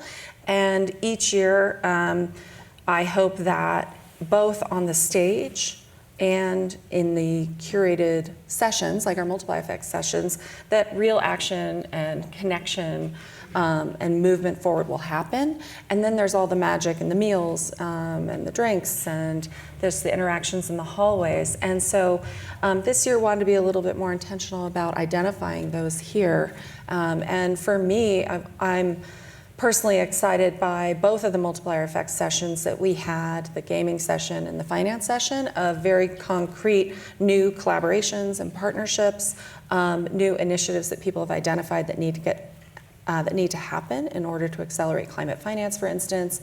I've just been hearing from people directly, yeah, I'm going to partner with so-and-so to do this, and I'm not sure if I'm allowed to talk about those yet. Otherwise, why did I give examples? I should have asked them, can I mention that yet? But I look forward to sharing that in the future. So that's really what today's about. And as somebody who I hold kind of the urgency and the knowledge of the bad, the urgency and the downside and what the realities are of the state of our planet, and see it the places I go to. I also have always had hope and faith, and hope that the forum provides the reality and also some hope, and that we still can mitigate the worst impacts. So, well, I haven't known you very long, but I think your superpower is you're a connector. And I heard that out in the lobby as well. Somebody says, I should be working with them, They're in my state, I didn't even know it, so kudos. It's my favorite. Thank kudos you. for that. Thank you. Alex, what are you thinking after this week? I mean, a ton. We've had hours and hours and hours of practical conversations. So partly my brief was after Freya Williams set up and talked about political frames and the importance of us tightening our focus on the frame of countering the narrative that we're seeing, questioning the validity. Anti-ESGs. Exactly. Yeah. So Freya Williams opened up with this great presentation helping us understand what a frame looks like from a communication standpoint. And then we've had hours of conversations with everybody in this room about what we're concerned with in terms of how we're talking today, and then what we think versions of a frame or a plot in this story might be effective at reaching the movable middle. Mm-hmm. So real central focus on the movable middle. And I'll just read a quote and then share back some of what you all have talked about. So I love this quote. So political ground is gained not when you successfully inhabit the middle ground, but when you impose your framing as the common sense position, right? And it's a really useful prompt because it reminds us that this is a common sense conversation at root. So in the conversations, I'm just going to talk briefly about the problems that people have observed, and then share, a couple of ideas that folks have put out there that maybe the audience can use, iterate, and we can build on. On the problems, your question, Bill, was how am I feeling? I mean, we are still making this thing too complicated. Everybody we've spoken with feels like it's too abstract, the concept. It feels too distant. It's too poorly defined. We need to simplify. Mm-hmm. So at the problem level, we're still running into this same problem again, 20 years into the conversation. The second piece is there's a general consensus that perhaps the movement that is for sustainability, for ESG, for climate action, still isn't doing a terribly good job of really imagining the reality of the audience. And I think that was mentioned by Jeff, actually, in the last panel. And deep empathy is needed if you're going to communicate effectively with an audience. And we're still not doing that very well. It's a failure of imagination, a failure of will, or a failure of exposure. Not sure, but it's a problem. We've got to get past it. And you made that call in the last one, right? How do we talk? How do we engage? And then the third, there is definitely a concern among the group that there is a tension between, do we still stick with a strong fear message? This is what you're going to lose. This is the threat. Or do we embrace more positivity and optimism? Definitely there is a theme that optimism and positivity is the way forward. I personally am not 100% sure that we have a binary choice there. I think it's going to be a question of when we do it. So just a couple of insights to share out, and then folks can build, and Ivan and Emmy have been heavily involved in these conversations as well. I say this with some caution given how many authors there are in this audience, but there's a wonderful book that summarizes that stories can be broken down into 7 basic plots. I'm sure you're familiar with this. So tragedy, comedy, rags to riches, voyage and return, rebirth, overcoming the monster, and importantly, quest. Now, I hope that we're not running towards a tragedy narrative here, right, or a comedy narrative. So the group, I think, comes down to 2 things. We've got a pretty strong overcoming the monster narrative out there, and this gets to the conversation about keep it in the ground, the fossil fuel guys are the enemy. But I think this audience is more gravitating to a quest story. Talking here sort of the Odyssey, Raiders of the Lost Ark, Watership Down, actually, the Holy Grail, for those who like Monty Python. But a quest story is important. So let me now just mention the themes or the plots that fit quest. People have talked about the notion of freedom to invest, right? Talking about the freedom to invest. Solutionomics was another kind of idea that was put out there, solution economics. Smart growth is a campaigning language that has been effective. The idea that it's just good business. And then finally, I'll mention perhaps a cheeky one, but the idea that we should talk about a new conservative capitalism, because fundamentally, this work is about conservation. So a big thank you to the folks who've fed that in, and that's some of the language that we've been playing around with. I don't know if any of that sparks. Oh, I love it. So I've wrestled with, I think that the greenhouse effect is arguably the worst branding in human history. Because unless you are having an affair with the gardener, nobody's afraid of a greenhouse. Tomatoes and flowers are nice. Warming is generally good. Climate change, everything changes. Like that, none of that is threatening. And I've always been searching for a metaphor, and I was sitting on a bucket on a dock in Maine interviewing a fisherman scientist named Marty Odlin, who said, it's a Godzilla. We've created a Godzilla out of excess carbon that's killing our fish and burning down our forests and ruining everything that's free. Let's get pissed off and go kill that thing. Let's chop that thing up, lock it back into the primordial depths where it came from. And it boils down to, is your business model adding to Godzilla or chopping away at it? So yeah, I totally feel you. What are you thinking of as you had these breakout sessions? Coming from your point of view, I'm projecting here, but if I was your age, I'd be going, let's go, What are we doing? Yes, right. First, I'm extremely grateful and honored to be in this space at my age. It's been an incredible opportunity to sit with people from all different industries that have a common goal, right? And I think that's been one of the most beautiful parts about this forum is the fact that we all have such different backgrounds and we're still coming together for a common goal. And we were talking about languaging a lot, right? And even just now in the languaging you used, you said, go kill that thing. That thing is us, right? And so do we want that negative type of connotation towards climate action? So a lot of times, we used to say all the time, we're fighting climate change, we're fighting climate change.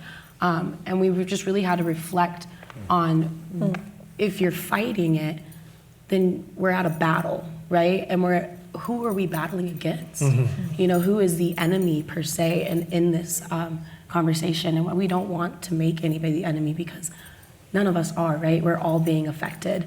And so just being a little more conscious about the languaging that we use. And then the intergenerational piece of this forum. Me being a youth and you guys all being seasoned youth with experience and us being able to combine fresh perspective with grounded knowledge, right? Knowing our past and not trying to avoid it or ignore it, but accept it and build on that. Right. So yeah. Thank you. Of course, thank you. I'll speak from the more seasoned side of the couch here. And I'm going to take my bank hat off. I've been a banker for 7.5 years, but I've been a campaigner for a lot longer, and 25, 30 years. First thing I'm going to say actually is Idaho, Sun Valley, the world is so honored to have Amy doing this work. I feel like I go to a lot of conferences. I mean, a lot of conferences. And the program and the dynamic that's been put together here has been really, it's blown me away this week. And so I really want to think about how we can all work to kind of keep building this thing into the future, whether that's like ideas, resources, you know, all those things, because you've created a really valuable space here. So thank you. 2 points on the communications thing. And I go back to Tony Lazarowitz, and you mentioned the Yale School and climate change. And I was part of the Obama operation, and before that, the kind of public campaigning effort to get Waxman-Markey passed, and we spent a lot of money, right? A lot of money, national security messaging, health messaging, jobs messaging. And if you go in the last 15 years, the numbers in the public about how much you believe in climate change and how much you believe in the scientific consensus are basically static. It really hasn't changed. The numbers of support for policy have actually dropped, while the numbers for the perception of risk, both to individual personal risk to the US, and risk to nature and the future generations has grown. But we have an increasing perception of risk. We really haven't changed much about what we believe about what's actually happening. But our sense of, getting behind solutions has dropped. And so I think we just have to take stock of this kind of moment and think about, all the work that we're doing and how it happens. And I guess my own takeaway on it is kind of maybe it fits into the tragedy, but I think the point we have most reacted after 2007, 2008, the numbers went down. And it started to come back up as we started to see the impacts of climate change really happen. And it was affecting us. And I think that's why the risk numbers have gone up. Mm-hmm. And so I think we're going to see more of that. And I think that is beyond our control. And we know that by the time we really all see the full effects of this, or even, a quarter of the effects of this, it's almost too late. But I think we have to figure out how to seize those moments.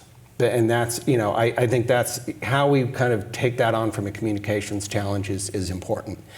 The last point you were saying about the language around this, I really struggle with, because I think it's unquestionable that we've seen here that the fossil fuel industry is, they need to be defanged and depowered and, all the Ds, destroyed. I mean, because we're in a race, they're this massive weight pulling on us in the other direction, digging in their heels, their body mass is 4 times our own, and we're not gonna get there in time unless we cut that. And so I think of it I know I struggle with this, but I think of them as the opposition, and it needs to be defeated.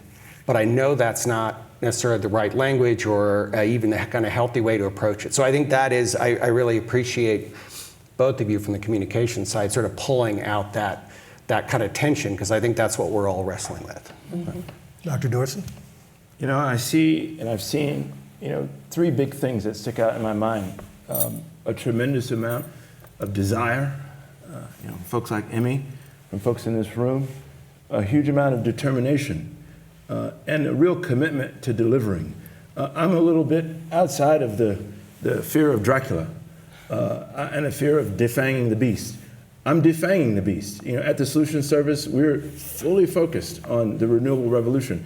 And that's not just sort of word salad or sloganeering. Last year, history was made. We didn't really hear that being talked about in this room. People know it.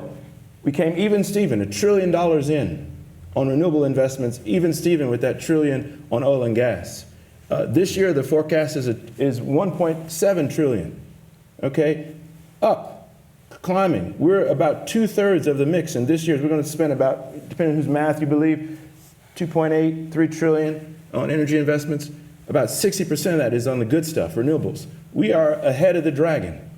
Respect is a poet, old friend of mine. We met at some anarchist camp back in Vermont, 2-3 decades ago. I'm fully there on a non-proliferation treaty against fossil fuels and fossil foolishness, as I called it at my dinner a couple nights ago. The reality is, though, is that this stuff is dying on the vine. We're ahead empirically. Yeah, it's up. The investment's up 7%. You know, we're up on renewables 70%, 900% difference. We're going to stay up. It's a battle for sure. We are ahead on this, and we're going to stay ahead on this. And I think that's really the message that we've got to not just put in slogans and put in speeches, but focus on the empiricals. Focus on the data. That data is going to drive the desire. That data is going to drive us, that determination. That data is going to anchor us delivering, which we will do year on year, Q on Q, month on month, hour on hour, minute on minute. That's what I'm about. I love that. There was a point when it was obvious we weren't going back to horses, you know, that this is the future. And I think we're at that point. It's a foregone conclusion that electrification just makes more sense on so many different levels. And it is a great reminder to stay focused on the progress we've made. I think a lot, we're talking a lot around. And back then they were doing math on the amount of horse dung and how it would drown us. Exactly. Who even knows that math now? Exactly. But you're sort of like a parent trying to hold two thoughts in their head at the same time. I love this kid so much, but oh, he's gonna kill, you know, it's. But going back to Emmy's point about what you just said, if it is a foregone conclusion that this transition is gonna happen, then it's almost more incumbent on us to show empathy to the people who are being threatened by the changes. And we were shooting a story in the Permian Valley, or Permian Basin in Texas, with FLIR cameras that actually can show the methane plumes coming off this machinery. And we're flying our drones around these oil fields, and we took a wrong turn and crossed a cattle grate, put us on private property, and within 5 minutes we were surrounded by angry roughnecks, you know, with mirrored sunglasses and scowls, and they wanted us out of the car, and they weren't sure what to do with us. And we hung out with them for an hour, and over that time I just got to talking to them. And I realized I don't blame them for being suspicious. Anybody who comes, an outsider with a drone in this part of the world, is going to take my job away. And so I just started to talk to these guys, and I used the term, you guys are energy veterans. You want you know, you did what this country asked you to do, and you did it really well, and that should be acknowledged and not left behind, and you should be factored into this transition. So I don't know how that works into the framing. I'm really wrestling with, you know, the stuff. I was just going to say, it's just like what Lisa talked about with the Willow Project and the realities for those communities. If they're not receiving the clean economy, if they're not receiving new job opportunities, if the only job that's being offered is the oil industry, developing the natural resource that they have in their community, how can they accept anything else? Of course, that's the option on the table. And so we have to do a better job of providing access to this new clean economy to all, especially those most in need, those who've given the most as energy veterans, I love that term, who have given the most to us. And a lot of people in our field, I know, are working on that, whether it's working in Appalachia to help work with the coal industry, the people who've been the engineers and the miners and others who have skills that can now be applied to our industry. Same with the oil industry, using the knowledge that they have in their infrastructure, in their drilling for geothermal. So shifting the knowledge and the skills into this new economy fast. And that's what the IRA is trying to do, of course, right? With the Justice 40 lens of ensuring that at least 40% is reaching communities most in need. We just have to go so fast. And what I hear from all of you guys is and what I've been hearing all these days is, and I'm in this frustration of, how do we just go much faster? And it's all of what we've talked about here. And that's what's hard. It is that, not that, what do we call it? Not a silver bullet, but silver buckshot. Sorry, more killing. You guys are very violent analogies. Yes, very bad. We've got it. We need a new analogy for that one. But it is all hands on deck, all levers, whether we are communicators or investors or innovators and policymakers. And that's why what we try to bring and show that here. But I guess 30 years in, I knew in the beginning, I always believed there was a better way. Having spent time with the Mayans in Mexico, spent time in nature, understand there was a better way that delivered actual human thrivability and better lives and livelihoods, and showed up in Washington like, you know, money was it. That was the pressure point. Money, short-term financial returns. Always believed this in my gut, and I know a lot of you guys too. And I feel like we're finally there. Like Zipporah said, now solar is the cheapest option for the grid everywhere, basically. Even here in Idaho, we have some of the cheapest rates in the world. And there's legacy interests who are trying to hold us back, like Ivan said. So. Just, you made me think, Amy, briefly about something, and Bill, you may want to move the conversation on, but just represent a couple of voices who aren't in the room, who were part of this. But the positivity of the story you just told in a quest context says this is where we're going, is really persuasive. But we have a point to make. We have got a very, very fragmented way of describing that. And so we've got to really spend more time on how to get clearer and more unified from an operational standpoint. Point two, to Emmy's comment, Eamon, if he were here, former CEO of the Guardian US and with FairShare, would say this thing's got to live in community really effectively. And so we need to have a conversation about, to your point, Bill, there's the conversation about what that community looks like in those areas that you were describing as being affected, and the communities that are on the ground fighting for change right now. The language may not be the same in those two environments. We've got to do a good job of thinking about activating community and doing so with good strategy and good communication. And then third, and actually people at the beginning of this week, if you remember, the premise was, how do we deal with the, quote, backlash? And there is a very clear recommendation for this group, which is, number one, and it's backed up by data, don't get drawn into a conversation about what ESG is or isn't. So don't play defense. Most Americans have got absolutely no idea what that means. So don't allow that to be the narrative center. And then third, let's talk about the benefits. But if we can make them as individually relevant as we possibly can, then we're going to be more effective. And the point on health has not been mentioned so far. So I don't want to go on about that too much. But individual health is a theme that came through, that when people feel like this is now, it's visceral, it's today, then they really engage, and you can kind of bridge there. So anyway, I didn't know if that was helpful or not. Yes. There's a study that came out a few months ago that actually gave me a lot of hope and introduced me to the term pluralistic ignorance, which is that you ask a Democrat or Republican to guess what percentage of your party and the opposing party feel strongly about climate action, and both sides underplay it by 20 points. So we have allies, I think we didn't know that it exists because we're not talking about it, going back to the avoiding the elephant in the room. Right, and the empathy piece, right? And you also mentioned too that there is tension there, and it's healthy to sit in tension. I think a lot of times we all try to avoid it, right, because it's uncomfortable. But be uncomfortable sometimes.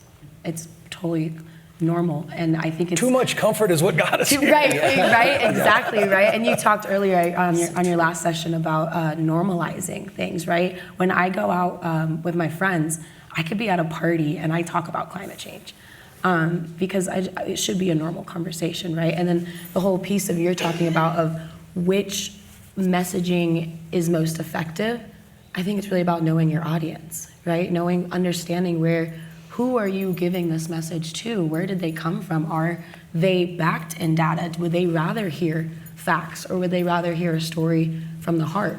So like really understanding your audience and having that empathy of meeting people where they're at. Especially in the age of bespoke realities, right? We're all products of the algorithms that feed us our media, the media choices that we have, our friends, very different conversation, obviously here than at the Petroleum Club in Houston. But my job as a storyteller, I think, if I can't make you care about this story, I don't deserve my paycheck, because there's always a way in. And that's I'm with you on trying to find this framing that is somehow universal, but at the same time, in the film we were talking about, Roots So Deep, the farmers who were doing it the traditional way that were shown the data. Somebody cared a lot more about water. Somebody else cared a lot more about the bird life that was coming back. Somebody else it was all money.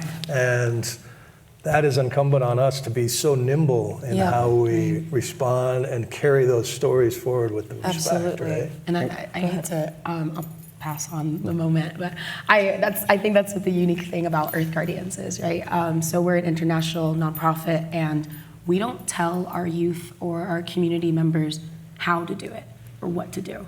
we allow them to make the choice on what they think will better their community, and then we provide them the resources and the mentorship of, you know, what has worked, what hasn't worked, stuff like that, because it's not one size fits all. There's not a universal answer. I 100%. I worked on a campaign to mobilize young people a long time ago. And we had a lot of money, right? At that time, it was like $10 million to go out and build a grassroots army around voter registration, get out the vote, and the first big training. And everybody wanted to know, what's the message? What's the one thing I can say that's going to like make it all click in the mind of the voter and get them out there? And we were like, there is no message. There is no one thing. You need to just go out and have lots and lots and lots of conversations, and you connect. And what you connect with that works for you and works for the other person, that's where it happens, and it just happens through the volume of that. And I think about that in my own life. The one place I really like talking about climate change, even though it's sort of my job to do it, is I like doing it in taxis and Ubers. Because I feel like you never know who you're going to meet or what their perspective is, and you know, it's like geography, faith, everything. But there, I can always have a conversation about climate there, and it always starts in a different place, and it always ends up in a different place. But to me, that's the really fertile ground. Absolutely. Awesome. You know, we're never going to focus on the elephant in the room, nor the donkey in the corridor. You know, we've never been about these elephants and jackasses. You know, we're fully anti-partisan. I got a call, direct call, just before the last climate negotiations last year from a Republican State House member in West Virginia who said, look, there are no jobs in West Virginia. Coal's gone. I'm hearing about this climate thing. Would you take me to Egypt? The only answer to give that human is yes. That's it. And I took him. And what came out of that? $1 billion transaction for what's going to be, they're building it now, they've broken ground, they got the site already, the largest carbon-free steel facility in this country. $250 million for experimental hydrogen, another $50 million for battery storage, and on and on and on. So I'm not against messaging. I'm all about messaging. If you know me, you know that. But let's do the work. Let's translate that desire and determination to delivering. To delivering independent, agnostic on elephants and jackasses, delivering for not just alpha. I don't want to be empathetic. I want to put money that I know I can put into Emmy's pocket to kill those student loans. I want to put money into all your pockets to deal with healthcare, which I know I can do because there's so much fat in the stuff I'm delivering on the renewable side. There's a lot of fat there. We can share this. We don't have rules to share that. We need to think about the justice conversation and delivering this new green economy. And if we don't, we're going to replicate some of the bad things that we've saw over the past century. That's what we got to do. Right. Learn from those mistakes. Yeah. And it is almost liberating at a certain point when you say we're living in a world built on unintended consequences, and it's easy to get mad at the actors today who are standing in the way. And as much as I try to be empathetic, the analogy I use is I don't blame my daughter for having an irrational fear of sharks. I blame Steven Spielberg for using 2 notes on a cello and a point of view cam to convincing her to be and so when I go down to Louisiana and interview a fossil fuel worker, I don't blame him for not. I blame the person who told him some lies about it. So anyway, we got the wrap. Amy, this is your finale. You want to say one final word of thanks? No, I just want to thank all of you, and then I am going to have to do a little formal wrap-up, but I want to thank all of you and everyone who's been part of this for the last few days, and thank you for joining me on this to help us identify those key takeaways, and let's do this. That's all I'll say. Let's do this. Okay, thank you. Thank you, Bill. Thank you. Thank you. Thank you. Okay, great. Okay, so actually, I'll go back to this one. Thank you. I will just say that I still have faith, I still have hope, but even more so after these 4 days. And I spoke at the Haley Rotary in 2013. I'd moved home a couple years earlier, and I was asked by a Rotary member to talk about climate change to the Rotary, and he's a physicist, so I thought, you should talk about climate change. You have more credibility as a messenger. He said, no, I want you to talk about solutions. Anyway, I tailored it to the economic opportunity and the risks facing our community, our region, our farmers, and the opportunities from renewable energy and what I was seeing from, why was Walmart leading on sustainability? Because it was about the bottom line and attracting customers, new customers who hadn't gone to Walmart before. Why was China leading? Because of competitiveness and jobs. And it turned out in the audience were a gentleman who was running for Idaho State Supreme Court, and he came up to me afterward and he said, we drove up here in a hybrid, and he was really proud of it, and he was a Republican and a conservative. And because we were framing it as an opportunity, and it was just where we're going. It's innovation, it's opportunity. And I think that the quest is that we're driving together on this quest to build this better future together, and everyone gets a piece of it. And no matter, like they said, no matter what you care about. We did a panel at the Climate Talks in Copenhagen way back when, and we called it Every Reason to Act. And we had a military leader, a faith leader, a business leader there, no matter what we care about. And so reaching people where they're at and what we all care about, no matter what it is. And I will just say it's about heart. I'm a lawyer by training and working in policy and business. It's been data, but it's about heart and love for the planet and each other and the incredible nature that surrounds us, and love for what this planet gives us, what it could give us if we protect it. So, sorry.